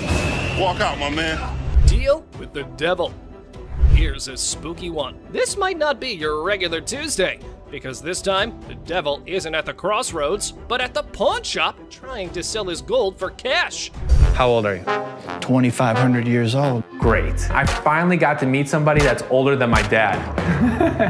So how can I help you today? I want to get rid of this gold. I don't want gold. I want money. I think he's crazy. But interesting fact, people, this time around, you don't have to give your soul in return, but some cash, and the devil's good to go. Here's what happened next. This guy might take the cake for the weirdest guy that has ever walked through the store. How much you want? Tell me what you give me. I could have gotten $650 for this stuff. Can't do it. Maybe 650. Les hasn't ever made a deal with the devil, but this time around, he's willing to crack this one, being ready to outwit even the Mark Trickster. You want 610? I'll take 650. I can't give it to you.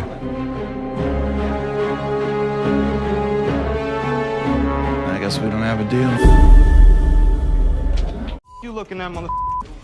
Get the off me. Hey, what the you look? I need my $20. $100. No, Mama, calm down.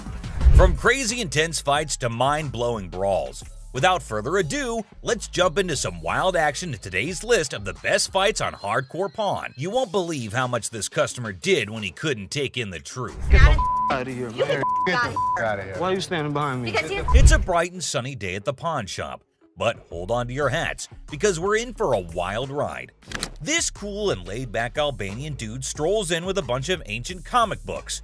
When I say cool, I mean it. Like, look at this. Les. Ganti, how you doing? What's your name? Ganti.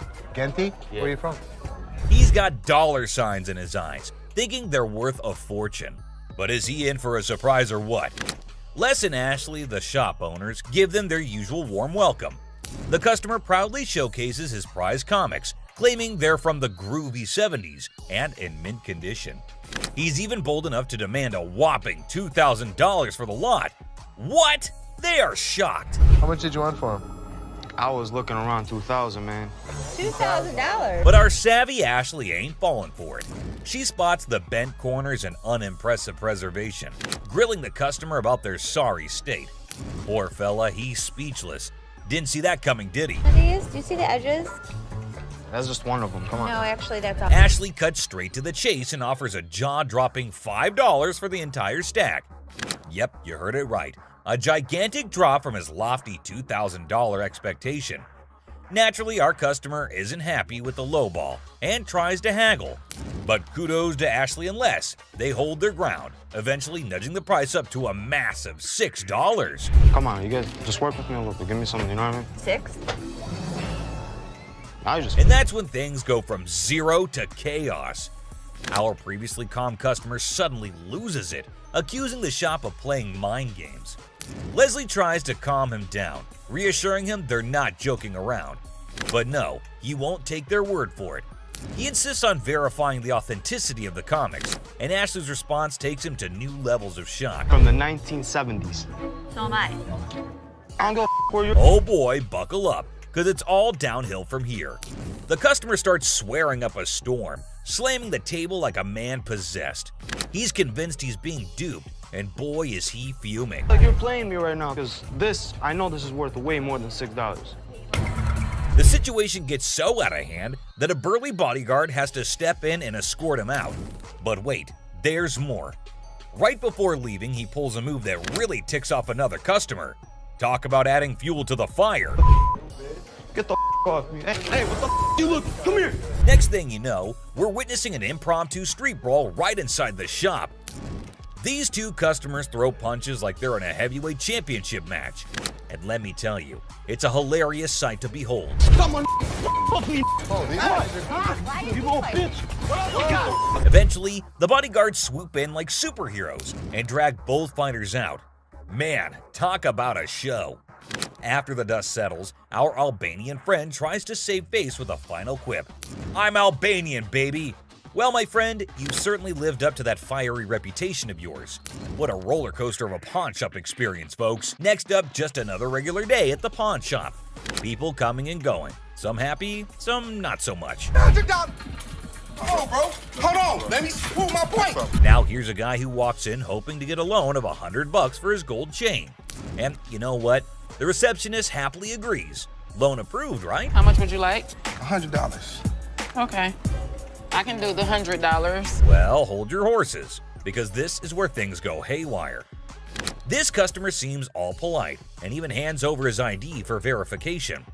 But then he brings up this 20% business, as it's written on the sign right there. The receptionist is completely lost, and the customer starts explaining how he should get 20% added to the $100 loan, making it $120. Put my 20%, right? What 20%, sir? The sign right here say I get 20%. But the poor receptionist has no clue what he's talking about. Politeness goes out the window, folks. The man's anger instantly flares up when he realizes the receptionist is clueless. He asks her if she's ever seen the sign in her life, and boy does he point it out right in front of the shop. Talk about intense. Sir, I don't know what you're talking about. Is you serious? Yes, sir. Ma'am, you ain't never seen the sign? Now, this angry customer won't let it go. His voice keeps getting louder, drawing everyone's attention in the shop. Supposed to get 20%. You said you gonna give me 100. I get 20% of 100. We see as the bodyguard's on alert, and even Seth, the boss, steps out of his office to see what the commotion is all about. The man keeps angrily repeating that he's supposed to get that 20% with $100.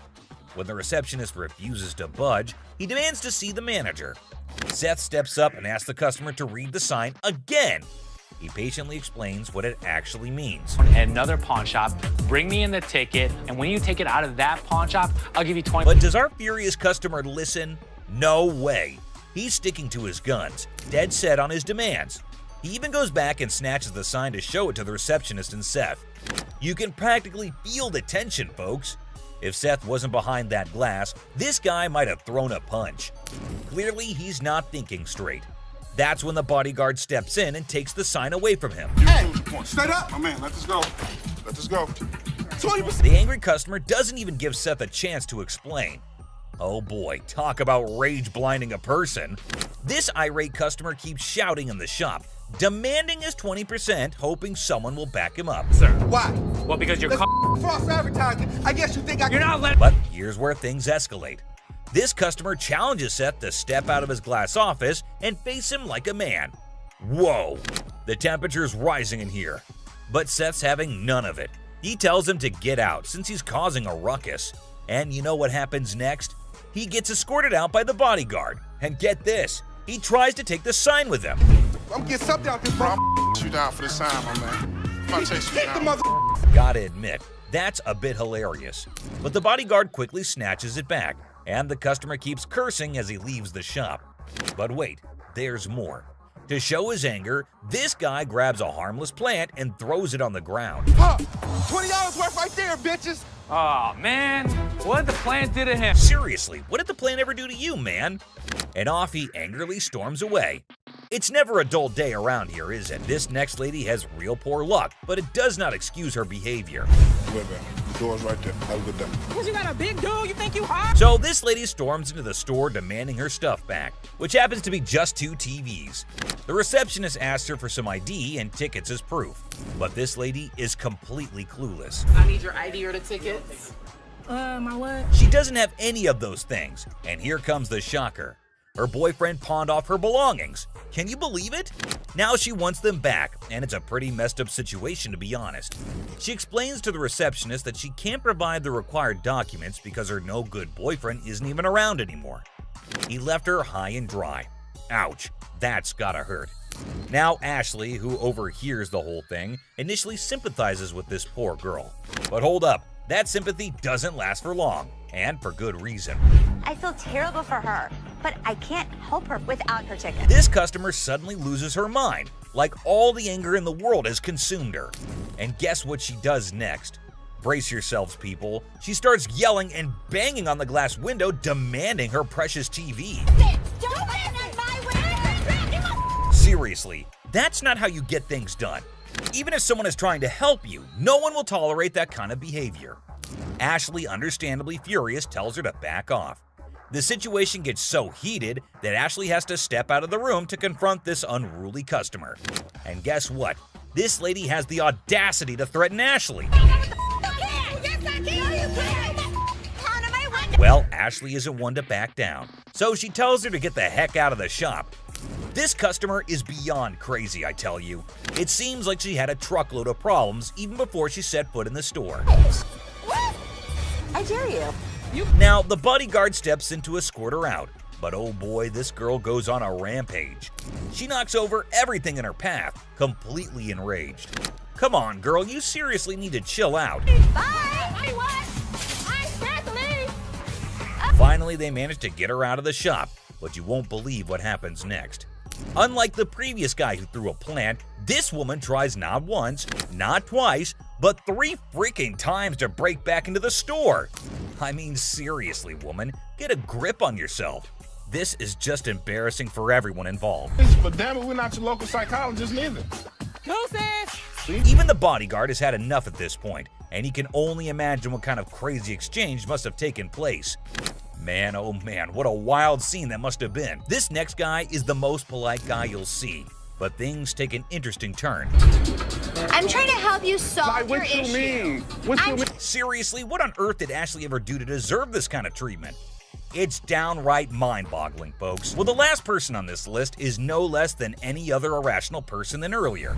If the item was worth the money, I would give her money, but he was a loudmouth. It's just another ordinary day at the shop when this woman walks in, hoping to make some quick cash by selling her jewelry. Pretty common scenario, right? How you doing? I'm good. Trying to find this here. Well, here's the twist. It's also quite common for people to claim that their jewelry is real, when in fact, it's not. But it all depends on how they react when they find out the truth. Now, this particular woman already seems a bit agitated as she approaches the counter to sell her rose gold earrings. Les, the shopkeeper, takes a look at the earrings and bluntly informs her that the color is not real. Surprise, surprise. I can feel you. Okay, so what's up? They're not real. The woman didn't see that coming. Les goes on to explain why the color is faded, indicating that the earrings are not made of real gold. Now, you'd expect her to accept the reality and move on, right? Nope, not this lady. Instead, she comes up with a lame response like, well, duh, that's because it's rose gold. Seriously? I mean, it's common knowledge that when the color starts fading on real gold, it's a clear sign that it's not genuine. But this woman insists it's two-tone rose gold, while Les insists it's just some base metal. They were just base metal. It's not gold. Base metal is going to turn colors when you put chemicals on it. Come on, lady, listen to the expert here instead of getting all rude. The fact is, base metal changes colors, not real gold. It's pretty clear that this woman just wants some money and has the audacity to demand $200 for those earrings. And as if being rude wasn't enough, she starts hurling abuse at poor Les. That real rose gold earrings, man, I need $200 right now. What the is the... Talk about being confused and disrespected. I can't blame Les for not taking that kind of nonsense. So the bodyguard steps in to escort the woman out of the shop. But guess what? She keeps insisting that she wants her money and even asks the bodyguard to check the earrings again. Seriously, lady, drop it already. Here's the funny part, and you'll never guess what Les did next. Yeah. You want me to wrap these up? Yes, he did that. I mean, why bother with someone who refuses to listen, right? Eventually, the woman is escorted out by Les and the bodyguard, but she doesn't give up that easily. She actually tries to break into the shop not once, not twice, but 3 times.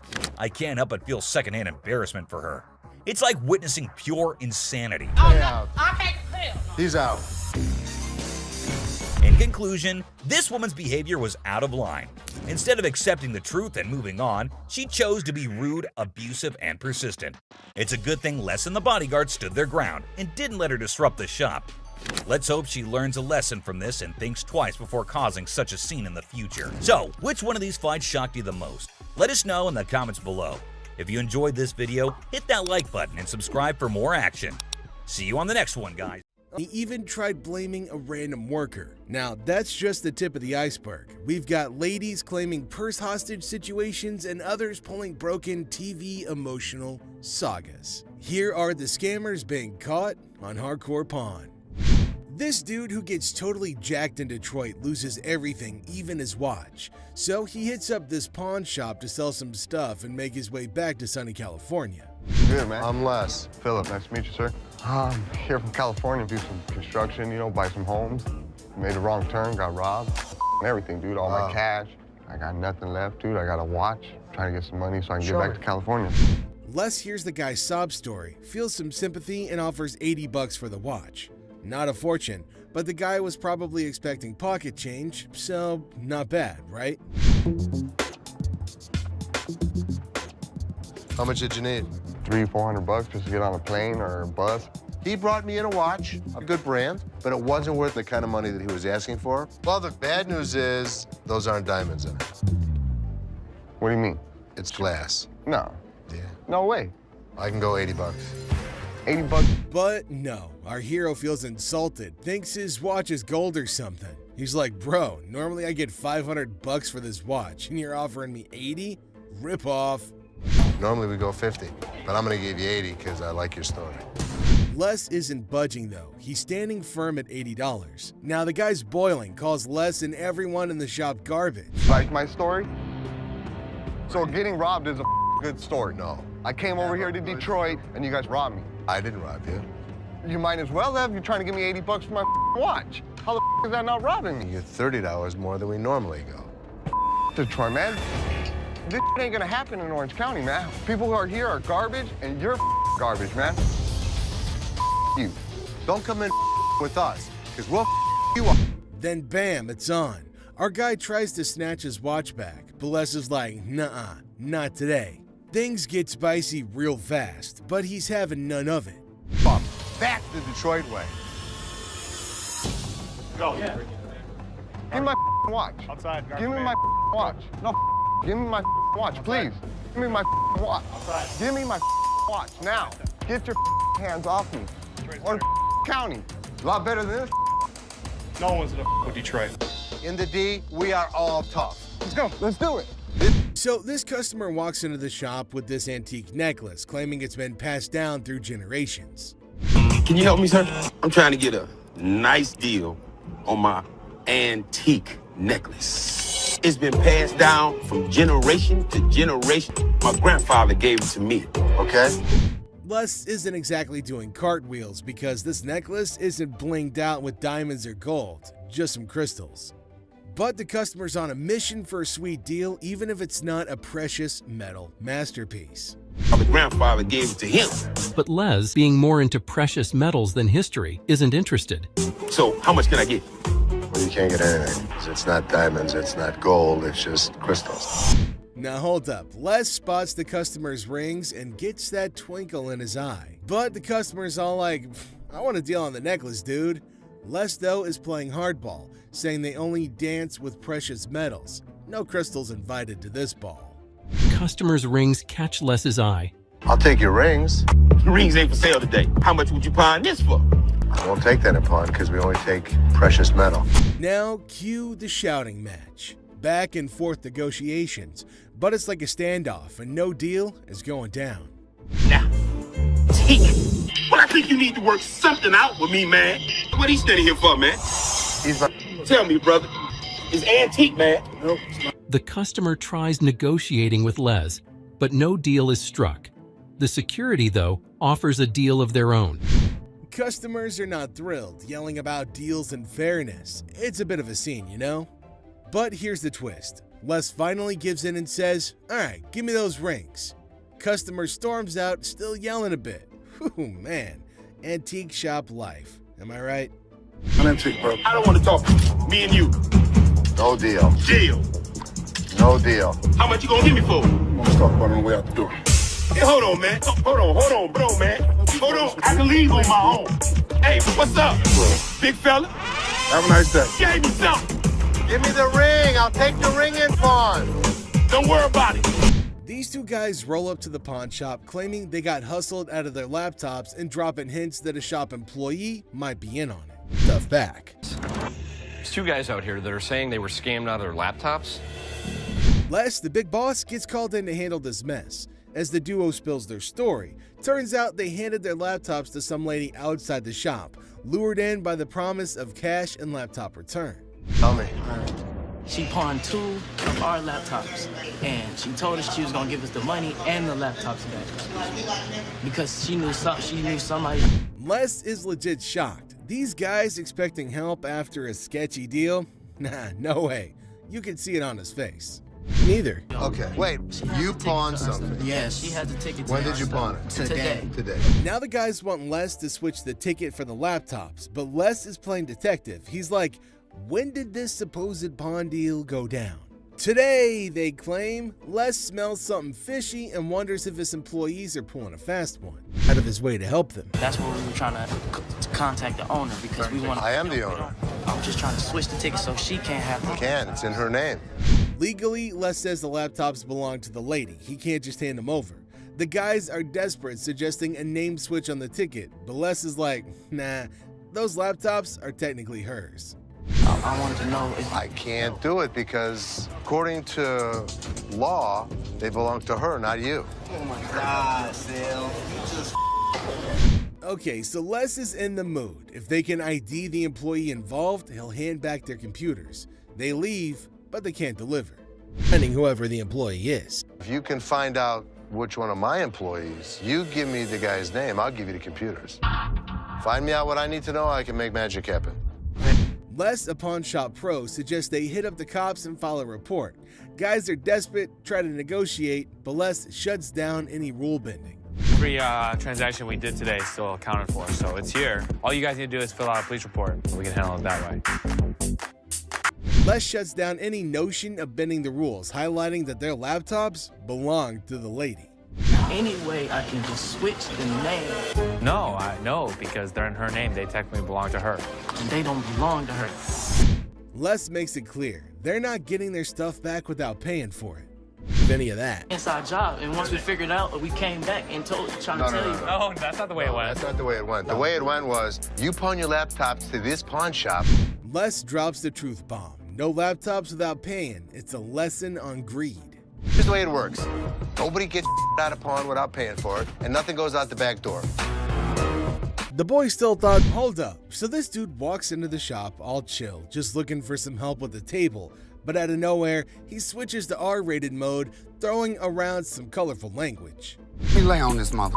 This is a sex table? Damn, I'll get some on this mother boy. Come on, Ashley, man. Les isn't having any of it. Bitch, that's who I've been screaming for. Come here. Get your ass over and shut up. He's like, Ashley, we need backup. Shut this down. Now it's getting wild. Dude is on a bed. There's commotion. It's like a party, but not the good kind. Get kicked in the face? Look, let me ask you something. No, you be quiet. Look, come this way, baby. If you let me, I'll be slapping that ass. Les steps in and drops the truth bomb. We're not turning this place into a free-for-all. But hold on, he's not just playing referee. There's the threat of a face kick. Yikes. Really? We don't think so? You don't disrespect my daughter-in-law? Les isn't messing around. He tells the customer to get off the bed, making it crystal clear, don't mess with my family. It's family. I'll tear that up, boy. I'll tear that up. Tear that out of here. Understand that? Don't The customer throws out an apology, but man, what a scene, right? put my kid. I'm sorry, man. Don't put my kid. I'm sorry, Les. I'm sorry, man. This guy, Mark Hollingsworth, waltzes into the shop with a kind of sketchy idea. He's all like, I own this company dealing with watches, cars, and parking problems. But trust me, his sales pitch is as smooth as sandpaper. Yes, Mark Hollingsworth. Mark Hollingsworth. Do you have a company out that does any of your, watches your lot or anything like that, takes any of the cars out? We do. Right off the bat, it's clear Mark's trying some passive-aggressive marketing. Les isn't buying it, though. Mark's still pushing, suggesting towing away illegally parked cars. Les, smelling potential scams, puts his foot down. No signing anything. Better business venture than what? Well, then probably what you're working out right now. I must be missing something. Okay, well, there's nothing to be missing. If somebody's parked illegally, we want to be... Tension builds as Mark insists on linking their businesses. Les draws the line, saying Mark can't come in and shake him down. It gets really intense, and Les gives Mark an ultimatum. Leave or get tossed out. I want the business. We're kind of working the area right here. What does that mean? Well, I'm going to give you... Les, not one to back down, successfully kicks Mark out. Mark, feeling a bit defiant, says he'll be back, but Les isn't bothered. He's like, you're not welcome here. But he just won't get a clue. This is going to be our business as well. No, it's definitely not going to be. Listen. No, you listen. You are not coming into my business and trying... Very nice way to promote a business. Here's the way it's going to work, sir. You can leave nicely, or we can throw your ass out. I tried coming in here. Nobody comes in here shaking me down. Do you understand that? Les has got grit and refuses to fall for dodgy deals. Mark's attempt to twist his way into a business thing totally backfires, leaving Les with one message. His pawn shop isn't a playground for shady schemes. I'm not leaving anywhere right there. Yeah, of course you're not.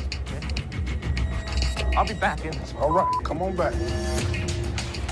And him, and... Well, at least they managed to buckle up for this one. A dude storms in on a mission to find the perfect anniversary gift, a watch for his wife. It's their anniversary too. Sweet vibes, right? The next customer comes to the store in search of the perfect anniversary gift. I need to get a watch for my wife's anniversary. It's not your anniversary, too? But hold on, he hits us with a curveball. Wants to trade in a necklace that supposedly belonged to his grandma. Mine too. She said, this belonged to my grandmother. Probably worth a lot of money. I just want to bring it up and see what you think. Maybe we'll do a trade for a watch.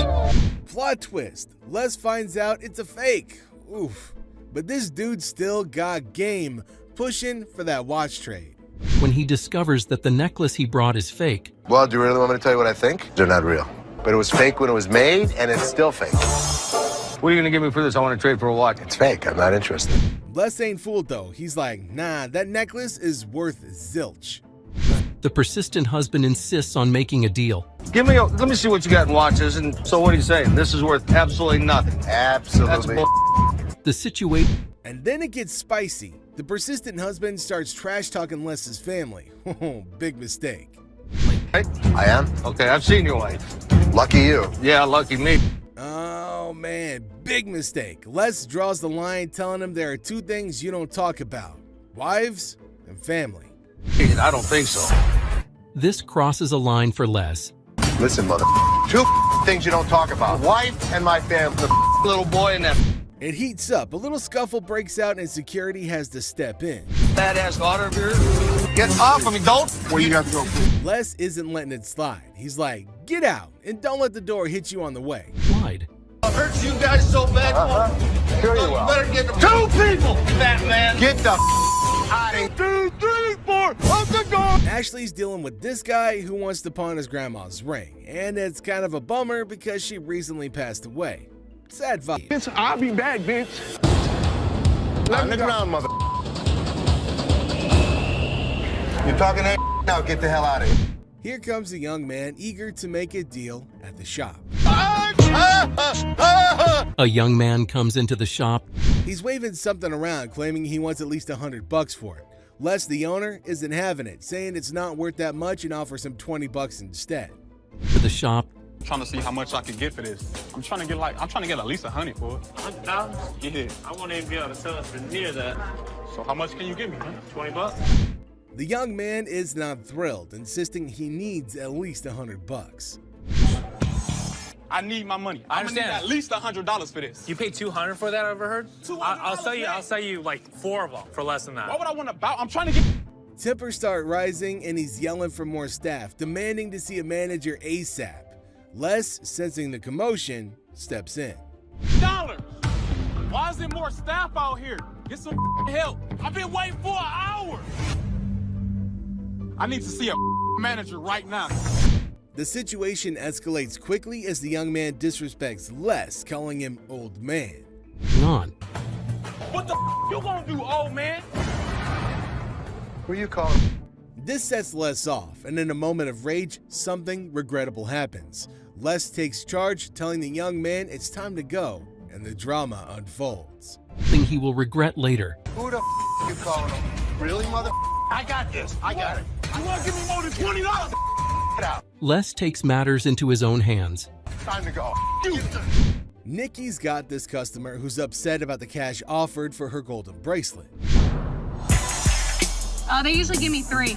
Okay, gold dropped, so That's not my problem. She expected $300 like last time, but Nikki says it's $250 now because the gold price did a little dance. She started clamoring for a manager over and over, like that was gonna solve anything. I want to speak to your manager. What price did you give her? $250. And you need how much? 3. Okay. Just because the price of gold is going down, that's... Now, this customer isn't having it. She's like, I want a manager. But surprise, Ashley steps in. Not a manager, but trying to explain the gold market. The customer's having none of it and wants that extra $50. You're not understanding. No, I want my $50. The extra $50. If you want to, No, give me my extra $50. Come on! Since it's clear she won't be getting the amount she was hoping for, she decides. When she realizes that bonus cash isn't happening, the customer flips the script, blaming the gold price drop for her unhappiness. She's dead set on getting her money despite market facts. Hey. Gold has gone down. Give me my money. Serious? Yeah, you had to bring him around because you... But Nikki's had enough of the drama. She tells the customer to hit the road. saying disruptive behavior isn't cool, and well, she's not welcome anymore. Customers out, never to return. Here. Have a good day and walk I ain't never coming outside. back to this store. You ain't big. Have a good day. Have a good You day. ain't big. I will rob you. Have a good A young man from Dallas walks in, all proud of the watch that his grandma gave him, thinking it's worth $500. But Les takes a look and points out some issues, saying it's not worth much. A man from Dallas walks in. What you got here? That's the watch my grandmother gave me. And how much did you want? I'm trying to get 5. The guy's not having it. He wants to talk to someone who knows their stuff. Yeah, you see this discoloration on the side? No. Rose color metal in there, looks like copper. I see gold. But it's not gold. I wouldn't be able to take it. Can't give me nothing. Les tries to reassure him, but things go south. The guy's all frustrated, claiming his watch is worth $500, demanding to talk to the jeweler. Sorry. Can I talk to somebody that knows what they're doing? You can talk to me. Unless you're bullshitting me, man. I have to get home, man, this week. I understand that, but it's got no value. It does have value. Things begin to go south. This is a bunch of bullshit, man. I want to pawn my watch that's worth $500. Let me have you talk to my jeweler. Now, when the jeweler says it's basically worthless, things get wild. The guy goes off, and before you know it, he's getting escorted outside unceremoniously. Well, this guy's been in the jewelry business all of his life. He wants a $500 loan on a watch. What can you do with it? What are we doing? Well, I wouldn't really call him names. We're not calling you any names. Outside, he's still fuming, dropping some colorful words. It's a full-blown scene at the pawn shop. The guy wants his watch back, but Les isn't having it. Nothing. Stop being a bitch. This is the worst pawn shop in the city. It's a piece of dude. Give me my mother, man. Come over here and pick this bitch up. Yo, you, get him here. Let's go, my man. Yo, give me my buddy. Hands up. Hands off, yes, sir. Yo. A customer eager to test the bike's functionality pushed to take it for a spin right inside the store. Now, it's clear that this customer might have some sketchy plans. Seth, playing it smart, doesn't let the guy take control of the bike. Faith in a person he just met. You can't let me take the bike down the road. Now, the customer, thinking that he's all tough, brings in a friend, calling him his dog, trying to challenge Seth's authority. Byron's big presence shows that loud barks don't always mean a big bite. The troublemakers learn the hard way that messing with Byron is a bad idea. Now, it's time for a showdown as the customer's all worked up about his busted lounger from the shop and he wants his money back. But surprise, he didn't keep the receipt. Money back. Ab lounger I bought here, man, workout. Now, this thing obviously couldn't handle what I was doing on it. So 2 days later, it don't even work. Let's lay it out. No receipt, no refund. But this customer's not having it. He's all about the money, not interested in an exchange, and things get loud. Security's on standby. Necessary to keep the receipt. I don't have a receipt. I didn't think I needed to keep it. There's nothing I can do for you without a receipt. If you had the receipt, I could give you an exchange. I could give you something. I don't want an exchange because it's probably going to be some again. How about you just get my money and then we won't have any more problems with this. The customer keeps pushing, not caring about security or anything else. He's dead set on getting his money back, even throwing out threats. I need my money back. Not gonna do yes, anything. And like all this That's security great. standing around or whatever. I don't give a He's rat's not ass my- about that. There better be some money. When he sees security, he gets a bit jittery but doesn't back down, demanding even more backup. It's a feral showdown at the pawn shop. Reaches the point of no return. Don't touch. Come on. Come on, man. Let's go. Really? Let's go. I told you last time. We got you, buddy. Bring a couple more. Come on. We got you. Bring it. The Gold family gets hit with a shocker when they catch their own employee, Christina, in a sneaky scheme.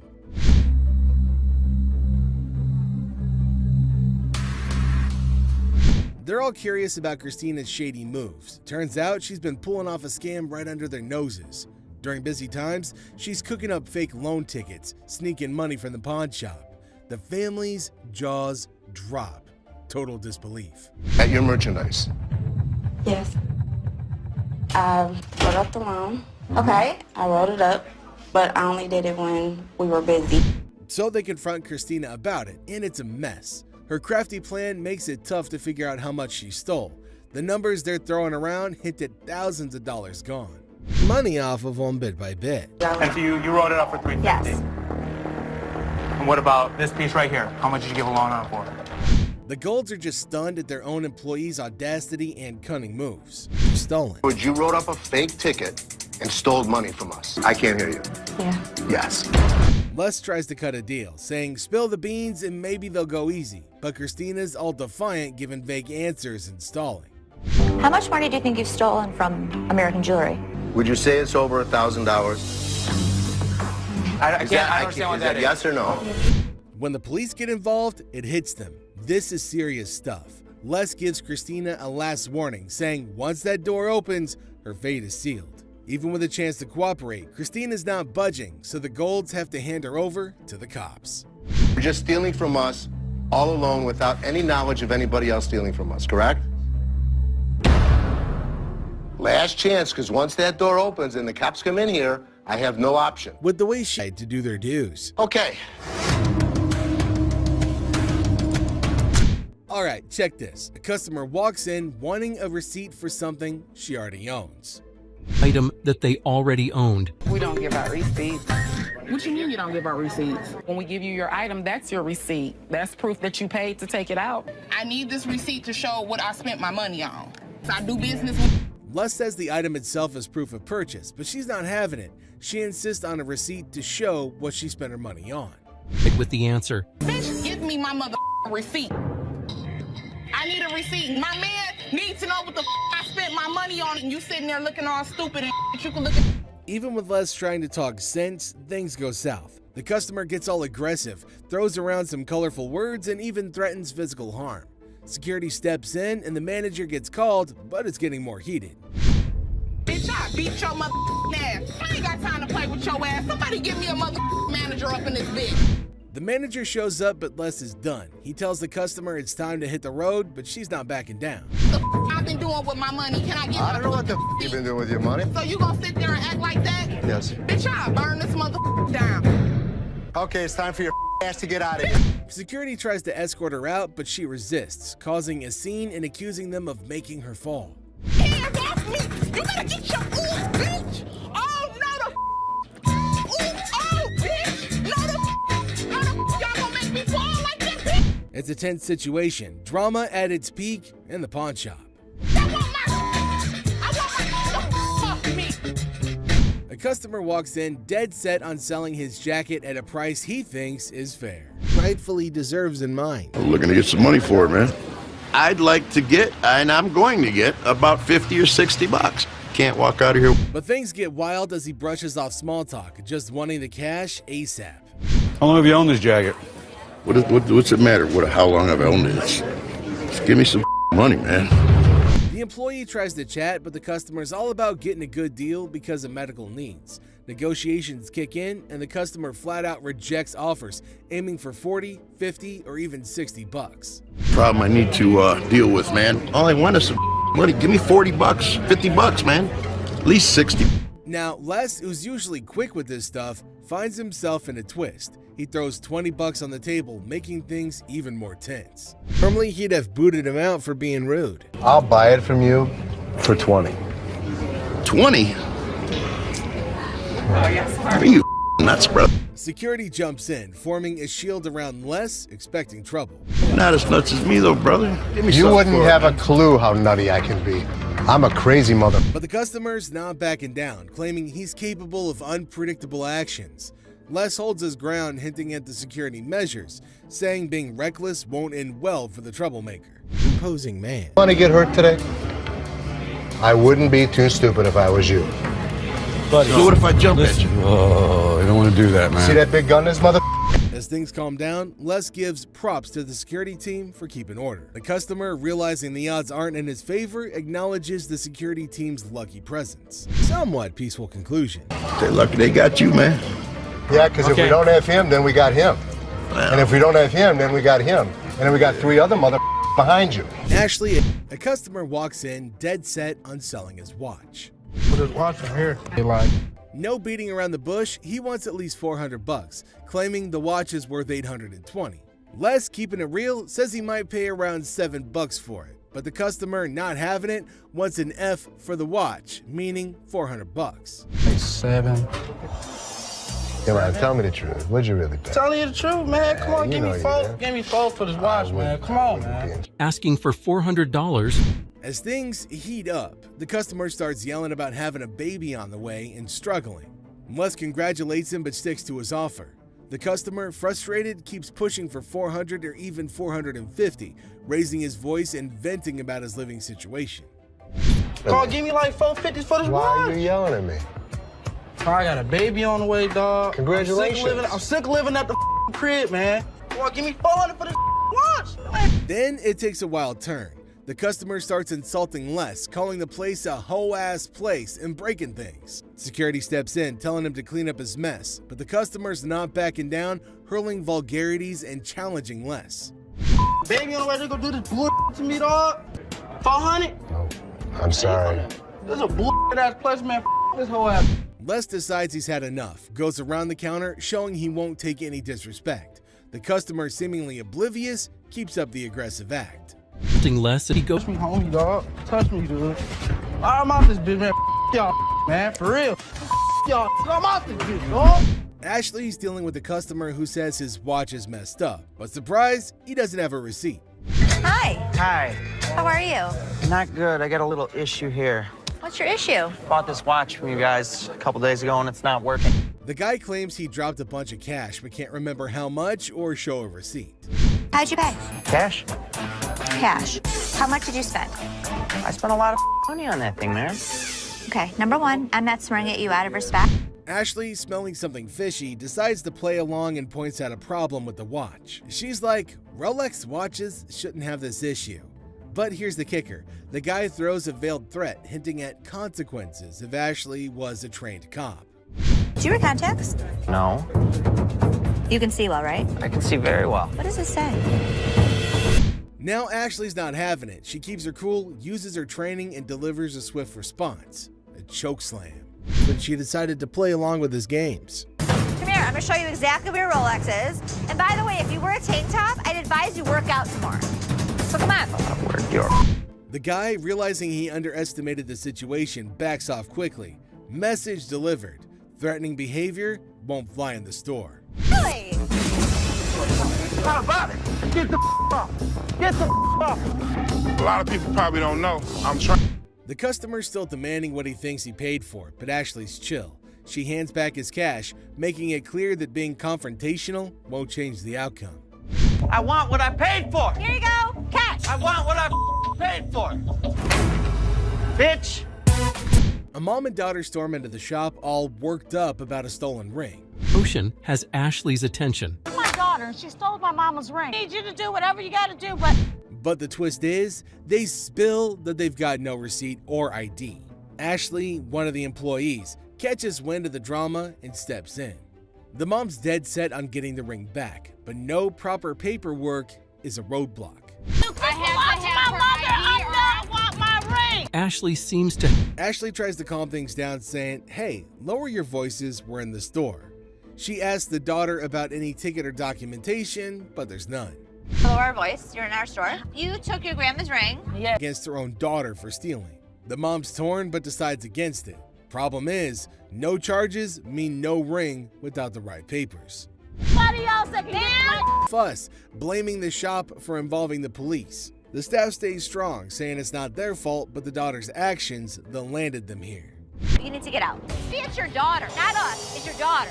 Hey, you want to get out? Hey, get off him. That's when I get your ass home. In the American Jewelry and Loan Store, strange customers are pretty common. An occurrence. Can I please get my coat? Y'all got it out here on a display. How are you today? Now, here's a wild one. A bold lady insists she owns the monopoly on all things pink, demanding her coat back. I need my coat. Everybody know in the hood I rock pink.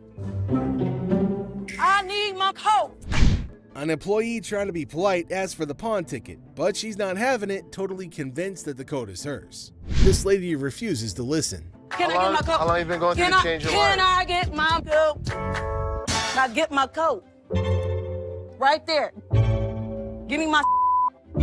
Then she cranks it up a notch. She calls for security, demanding the store owner. Her coat demands echoed through the place, causing a scene. Byron jumps in like a pro. Despite her loud protests, he shows her the exit, keeping the peace in the store. The owner of the store. Out of my I need my coat. Never come in this bitch. There you go. The whole pink coat saga becomes quite the spectacle. Byron managed to toss her out while she kept on screaming for the coat that clearly wasn't hers. No, Coming down, y'all got my up in there. bring me the. I'm pink. I'm a pink bitch. The day kicks off with a grumpy customer claiming his recently bought coat shredded while he was riding. Thing is, he's got no receipt to back up his story. Person. Just bought this coat here about a week ago, riding down the road and the thing just shreds up. I want my money back. Now, despite having a receipt, this guy thinks that's enough proof, ignoring the store rules. Karen, the staff on the case, stays cool and sticks to the policies. For cash. It's a little beat up to me. Yeah, you're telling me. I'm not very happy. Do you have your receipt? No, isn't this receipt enough? No, it's not. I need a... The customer keeps pushing for a refund on a new coat, but Karen holds her ground, saying you need a legit receipt for any fix. Props to Karen for not letting opportunistic behavior slide. Now, I want my money back, or I want another coat. Can't help you unless you have a receipt. All I want is another coat, or I want my damn... As the talk goes on, it becomes clear. The customer's trying to pull a fast one, hoping to score another coat without proper verification. But Karen sees through it, keeping her cool and not giving in. Him? He got Karen. How about I just take one? Well, I don't really recommend you... When the guy can't bend the rules his way, he gets all aggressive, hinting at causing a ruckus. Karen, though, stays calm and walks him out, stopping the situation from blowing up. That's how you handle tricky customers. Shredded to you? I'll take this whole damn wreck. Hold on, my man. I'll take this whole wreck. Barbara and her nephew Leon hit up Seth at the American Jewelry and Loan Store, all tangled up in a TV remote drama.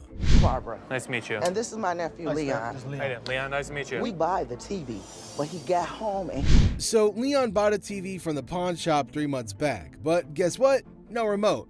Turns out he pawned it without the original clicker, and now they want a replacement.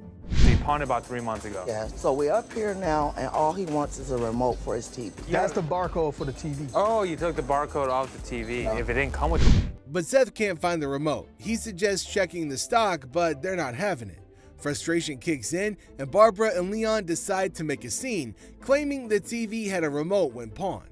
Despite Seth's confusion, Barbara insists her nephew deserves a remote. When I rebought my TV, Yeah. they didn't have a remote control. And I Right. know I pawned the TV in with Right. the remote control. Right. So Right. why I don't have it now? he pawned the TV. It was a remote to You wanna it. buy one? So you give my nephew his remote, right? Facing potential chaos, Seth, keeping cool, decides it's time for Barbara and Leon to exit. Security steps in, escorting them out, putting an end to the chaos. Seth throws in a little note about the abundance of remotes in the store and wishes them a nice day. No doubt Seth has tolerance. You got one back there somewhere. I've got lots of them. It's You wanna back give there them the somewhere. remote? Yeah, It's No. back there.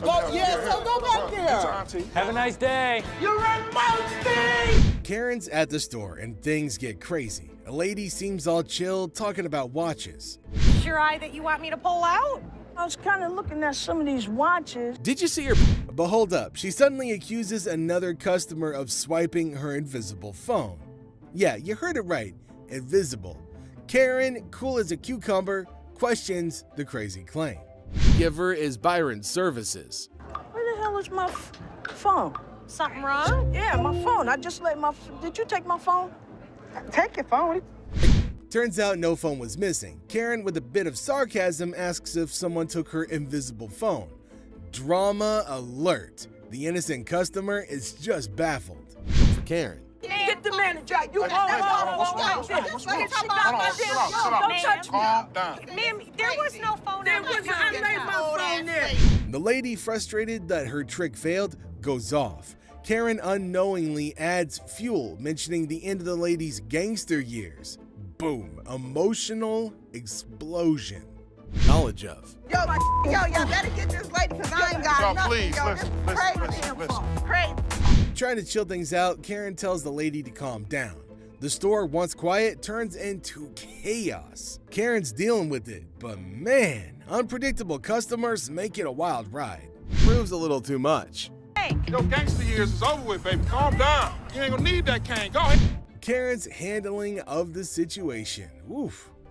Hey, calm down, chill out. Gangsta, calm down. Would you calm down? You ain't that bad. Calm down. I am. On what seemed like an ordinary day at the shop, a quirky customer shows up at the shop claiming he wants to pawn some stuff. But get this, he's only got pictures of the items. But I got some pictures. I don't want to bring them up here. It's cold outside. Right. I got this one right here. Yeah? Nice little clock. Seth, being the sharp guy, quickly spots something fishy. Those pics look like they're straight from the internet. Sus, right?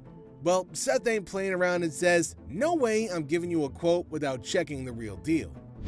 How much are you looking for? I'm looking about $500. I can't quote without seeing the actual merchandise, because just because you have a picture of it doesn't really mean that. The customer wants a $500 quote, but Seth is like, hold up, I need to see the actual stuff. Now Seth's on point. He knows pics can be deceiving, but the customer won't budge, and Seth's suspicion grows. Without checking the goods, Seth says, no quote for you. You interested? I'm interested. But you can't quote me what I'm gonna get though? No, it's just a picture. I don't know exactly what you're going to be bringing in. I don't know if it's metal. I don't know if it's paper. I don't know if it's just a painting. I don't know. But the customer's persistent, not showing the item. Seth's had enough, and he calls in Byron to show the guy the door. Byron, following Seth's lead, kicks the guy out. Get the quote? No, sir. You're wasting my time and your time now, so bring it in. You know what? What? You. Have a nice day. Man. What you want to do? Do you? Come on, do it. Say hello to the bad guy. One more time. I'll call my experts in. Okay. No problem, bud. Okay, check this out. A customer rolls in eyeing a $100 watch, thinking it's a done deal. But here's the twist. Her VIP card can't cover it. Just the basics, you know? She suggests her VIP card is like a gift card, and Byron's trying to clear things up, but she's not having it. All the drama starts. Drawing though. Hi, excuse me. Yeah. Hi, I'm looking for a watch, maybe about $100. $100 isn't a bad deal for a pretty watch. The customer expressed his interest in a watch priced at $100, seemingly content with a deal which includes a $6 tax. It's really Looks pretty. good on you. It was 100. 100? I'll take it. Okay. Now we add tax on that. Be 106. All right. Now outside, Byron's still explaining like, no loss, just a card thing. But the lady's not getting it. She goes on a name-calling spree unless the employee is left scratching his head at the unexpected drama. Store. She should go there. Maybe they sell watches too. $100 gift card? $100 gift card. These are not our gift cards. The situation goes wild. Insults flying, unfounded accusations, and Les is caught off guard. It's like a crazy ride dealing with customers who expect the moon and the stars. The lesson here? Some folks take things way too personally when things don't go their way. Drama everywhere. Byron can explain the situation to her outside the store. So you telling me I'm losing $100? What is she gonna What say? is it y'all don't understand up in here? Okay, Okay, you, what is I'm she not gonna about to swipe? lose, Hold on, all what's right? The scene underscores the broader issue of customer entitlement and the propensity for some individuals to resort to aggression when their expectations aren't met. Ugliest two sisters I've ever seen in my life. Are you my sister? Sister? What up? Somebody want to buy a preferred gift? Seth's in the shop, right? Then this guy walks in all hyped up about wanting a PlayStation 3 for $70. But hold up, he's seen it cheaper elsewhere, so why is it even here? How much are your PlayStation 3s? How much you want to spend? I got 7. Seriously, he mentions having seen the same item for $70 to $80 at other pawn shops, prompting the question of why he didn't pursue the purchase from those establishments instead. Good deposit if you want. You can make payments every 30 days. Keep it in as long as you'd like. Does it come with a warranty? Seth, being cool, suggests payment plans and throws in a warranty, but this dude flips out, calling $70 ridiculous and claiming he sells them for $100. Things get heated and Byron's on standby for security. It comes with an as-is warranty. This is bull. I sell them for $100. That is ridiculous. Oh, All yeah, I you got get is 70. I want some. As the tension escalates, the customer raises his voice. Unbeknownst to him, Byron, the security presence, is prepared to intervene if the situation spirals out of control. Voice raised like that, we'll be more than happy to speak with you. We'll What's see. up on this for $70? Show me $70. Seth tries to calm the storm, invites the guy to talk it out, but nope, confrontation is the name of the game. To cool things down, Seth throws a challenge. Show the cash if you're serious. But surprise, surprise, the dude can't show the money. So with Byron there, Seth basically says, adios. Ride, big boy. Big boy. Ride, big boy. Push me, big boy. Here we go. What you want to do? You think I'm about What you want to do? I come down this level, beat your ass down here. Les is just doing his thing when suddenly a lady rolls in all fired up saying, I want my money back. Station. I want my money back. I paid you $500 for this purse. I want my money back. Now, she claims that she dropped $500 on a purse and now thinks that it's fake. But here's the kicker. The store doesn't do refunds for sold stuff. Les, smelling something fishy, asks for a receipt. You know, proof of purchase. But she's not having it, gets all sassy and threatens legal action without any proof. Staff member scammed her. Let me gain my composure before anybody... Don't gain your composure. Before somebody goes... Give me my money back. You sold me a fake purse. The purse. Now the receipt drama heats up. The grandma's still sassy, insists on a refund without proof. Les stands his ground, asking for some proof. Then she goes all dramatic, threatening to wreck her own cigarette. Les warns her, but she's still not stopping. Ma'am, do you have the receipt? I didn't give you a second when I gave you my money. Ma'am, I'm trying not to really You lose took my control. money and I won't. Show me the receipt. I don't have a receipt. The lady's disruptive behavior goes a step further as she threatens to destroy her own property, a cigarette. Les, recognizing the theatrics, warns against willful destruction and adds more potential claims to the already contentious situation. Route. Please have my money. No, that's how to start it. You know what that stands for? What is MK? I want my money. Things get crazier. She starts making threats, even talking about hurting people.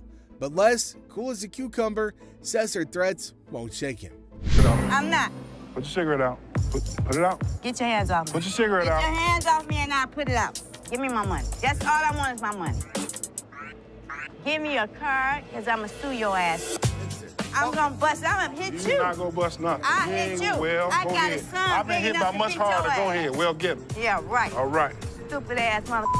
A lady walks in thinking she's got a real gold chain to pawn, but the employee Ashley spots that it's fake. Now she wants $250 for it, but Ashley's like, nah, no can do. It's not real.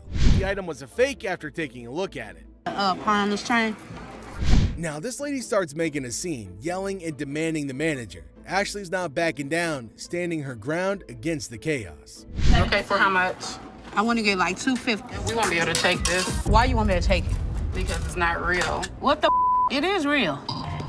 Ashley steps up, the lady still claiming her fake chain is real. Ashley's not having the yelling, setting a rule. No screaming allowed in the store. I want my money for Hi, this. excuse me. Why are you screaming? Excuse me what? Get my money. This isn't real. It is real. You're not. Ashley, determined to maintain order, sets a clear boundary, emphasizing that screaming will not be tolerated in the store. Come and get it. One way or another. All right, well, I'll come and give it to you. Yeah. Why the keep saying it's not real? You will not. Plot twist. Ashley offers a deal. She'll check the lady's watch, but no more screaming. The lady suddenly gets all chill, realizing she needs to cool it down. What can I get? Let me see your watch if you want me to help you. Hello? If you yell at me one more time, I'm seriously gonna ask you to leave. I am not in the mood to hear your loud. Now Ashley sees a chance to help. She suggests pawning the watch for $250, and the lady, now calm, agrees. Ashley smoothly guides her through, proving that she can handle the drama while keeping things respectful. Drama sorted. Do you want me to let you pawn your watch for $250? I'll take the $250. Wow, changing a tone now. Yeah. Wanna follow me this way? Thanks for help. There's this guy who claims to be the last good man, but Seth's not buying it. This guy knows what he wants. Cameras in this case. And Seth is all set to help him. Looking for cameras. What kind of good cameras you got? Yeah, whatever you need. Yeah, so some point and shoots okay, right over here. here? Let me look at this black one right here. But hold up, trouble's brewing. The guy admits that he's got a short-term memory. Seth, being savvy, suggests paying up front. But Mr. Forgetful wants to shop around first, planning to keep the camera in his pocket. Seth's not vibing with that logic. You'll be shopping around. That's fine. Let's pay for it now, and then you can keep it in your pocket, and then you can keep shopping. Why can't I just pay for everything at the end of shopping? Then I'll hold the camera until you're...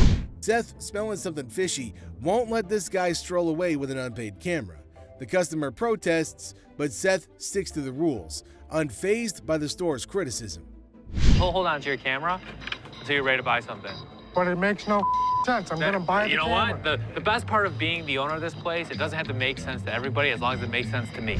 Offering to pay up front, the customer isn't happy and throws shade at the store. Seth, cool as a cucumber, shows him the door, keeping things in check. Thank you, sir. But I want to buy the camera. Sure, $90, sir.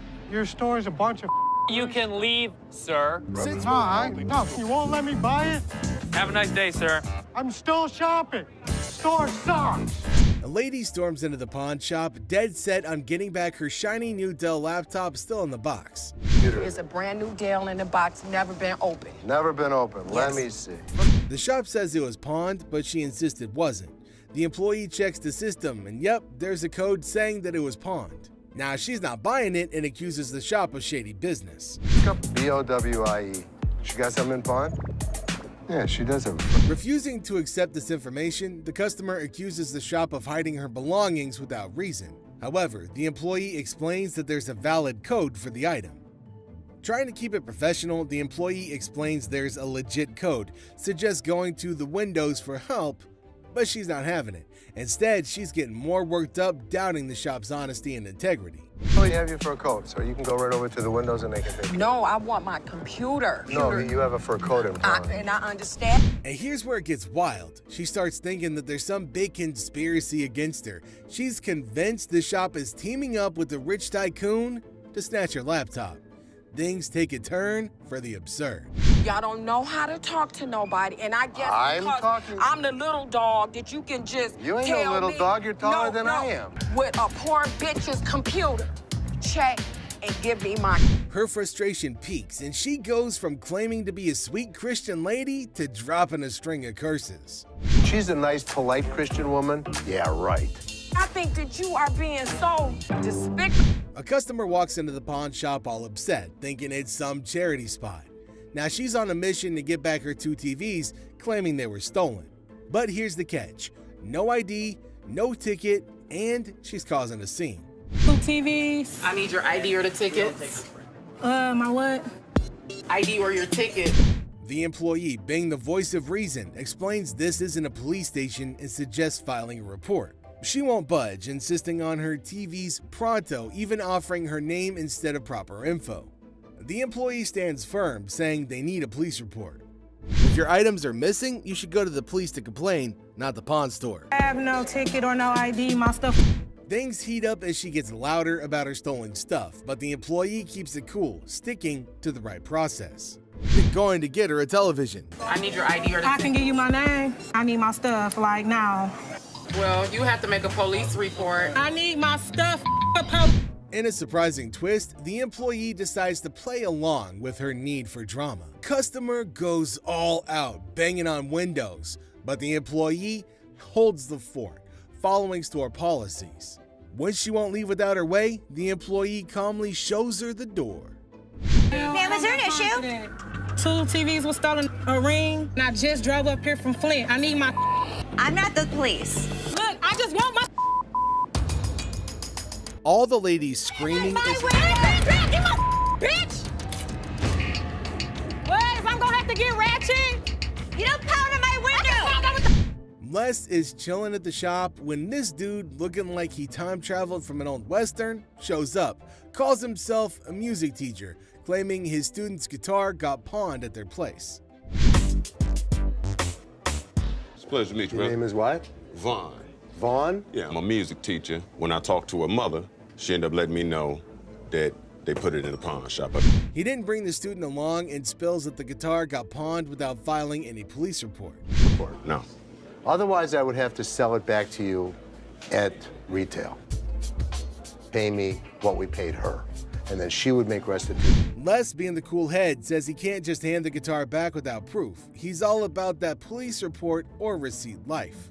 I got to pay you some money? Why do I got to pay you anything? Without a police report or a receipt showing me that that guitar is yours, I can't do it. But wait, the guy's there to throw some intimidating music background to Les, saying that he played in Detroit for 15 years.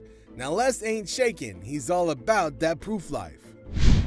I've been playing in Detroit for over 15 years and you can't give me my back? Byron, the big security bro, steps in when the intimidation falls flat. Now he scoops him out before things go wild. Now it's time to go. It's time to go? It's time to go. Man, could you work for him? You're right, come on. On his way out, he drops a line about Rick Ross and claims to be the next Rick James. Real head scratcher for Les and the crew. A wild mix of Western gear, music talk, and failed intimidation. Hey, y'all got Rick Ross in security. I'm the next damn Rick James, bitch! Les, just doing his thing, asks a customer why she wants to pawn some earrings. She straight up says she wants $350, but shuts Les down when he tries to understand why she needs the cash. To pawn these earrings. Okay. Trying to get $350 for them. Why do you need the money? It's none of your business why I need the money. Les, being Les, doesn't back down. He keeps asking why she needs the money. And the lady makes it easy. I'm coming in here with my jewelry to get money. How many kids she got? She just told you. The customer, getting defensive, says it's none of his business. Les, though, keeps digging, trying to know more about her situation. Things get wild when the customer thinks Les is poking around on purpose. She's getting more and more annoyed, not liking the questions about her life. But here's the twist. Les catches her saying the earrings are real, but not with real diamonds. This gets him suspicious about the jewelry.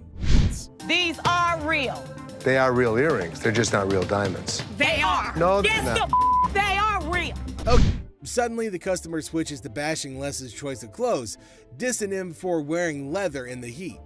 That leather coat you got on. It's 1,000 degrees. Who the wears leather? I ain't leaving this bitch. Les's ears would ring for the rest of the day because those ladies weren't stopping talking, and it turns into a full-on heated exchange with insults flying around. But Les stays cool, sticking to store rules. People up probably ain't had no in years. Supposed to be jewelry and long. Bull ass shot. Raggedy. Okay, get this. A lady goes up to Ashley saying she needs cash for her silver ring to replace her lost dentures. She spills the story about her kids flushing both sets down the toilet while playing. Got a little bit of a problem. Can't imagine why. My kids were playing around last night, broke my teeth. So they How'd were they playing. bring them? They flushed them. Ashley, all ears to this wild tale, wants to know more. But what I'm trying to do is sell this so I can get more. So they took both sets? The lady's looking for around $300 by selling her silver ring. But when Ashley gives her a value that falls short... Exactly. And you want how much? About 3. Things get heated. I can be able to give you 300. 2. But Ashley's not taking it. She stands her ground, refusing to make a deal. The lady tries a last-ditch move, asking for $10, but Ashley shuts it down. So what can you give me? $10 to buy it. No. Now hold up, it gets worse. The lady cranks up the confrontation and the insults. Bitch.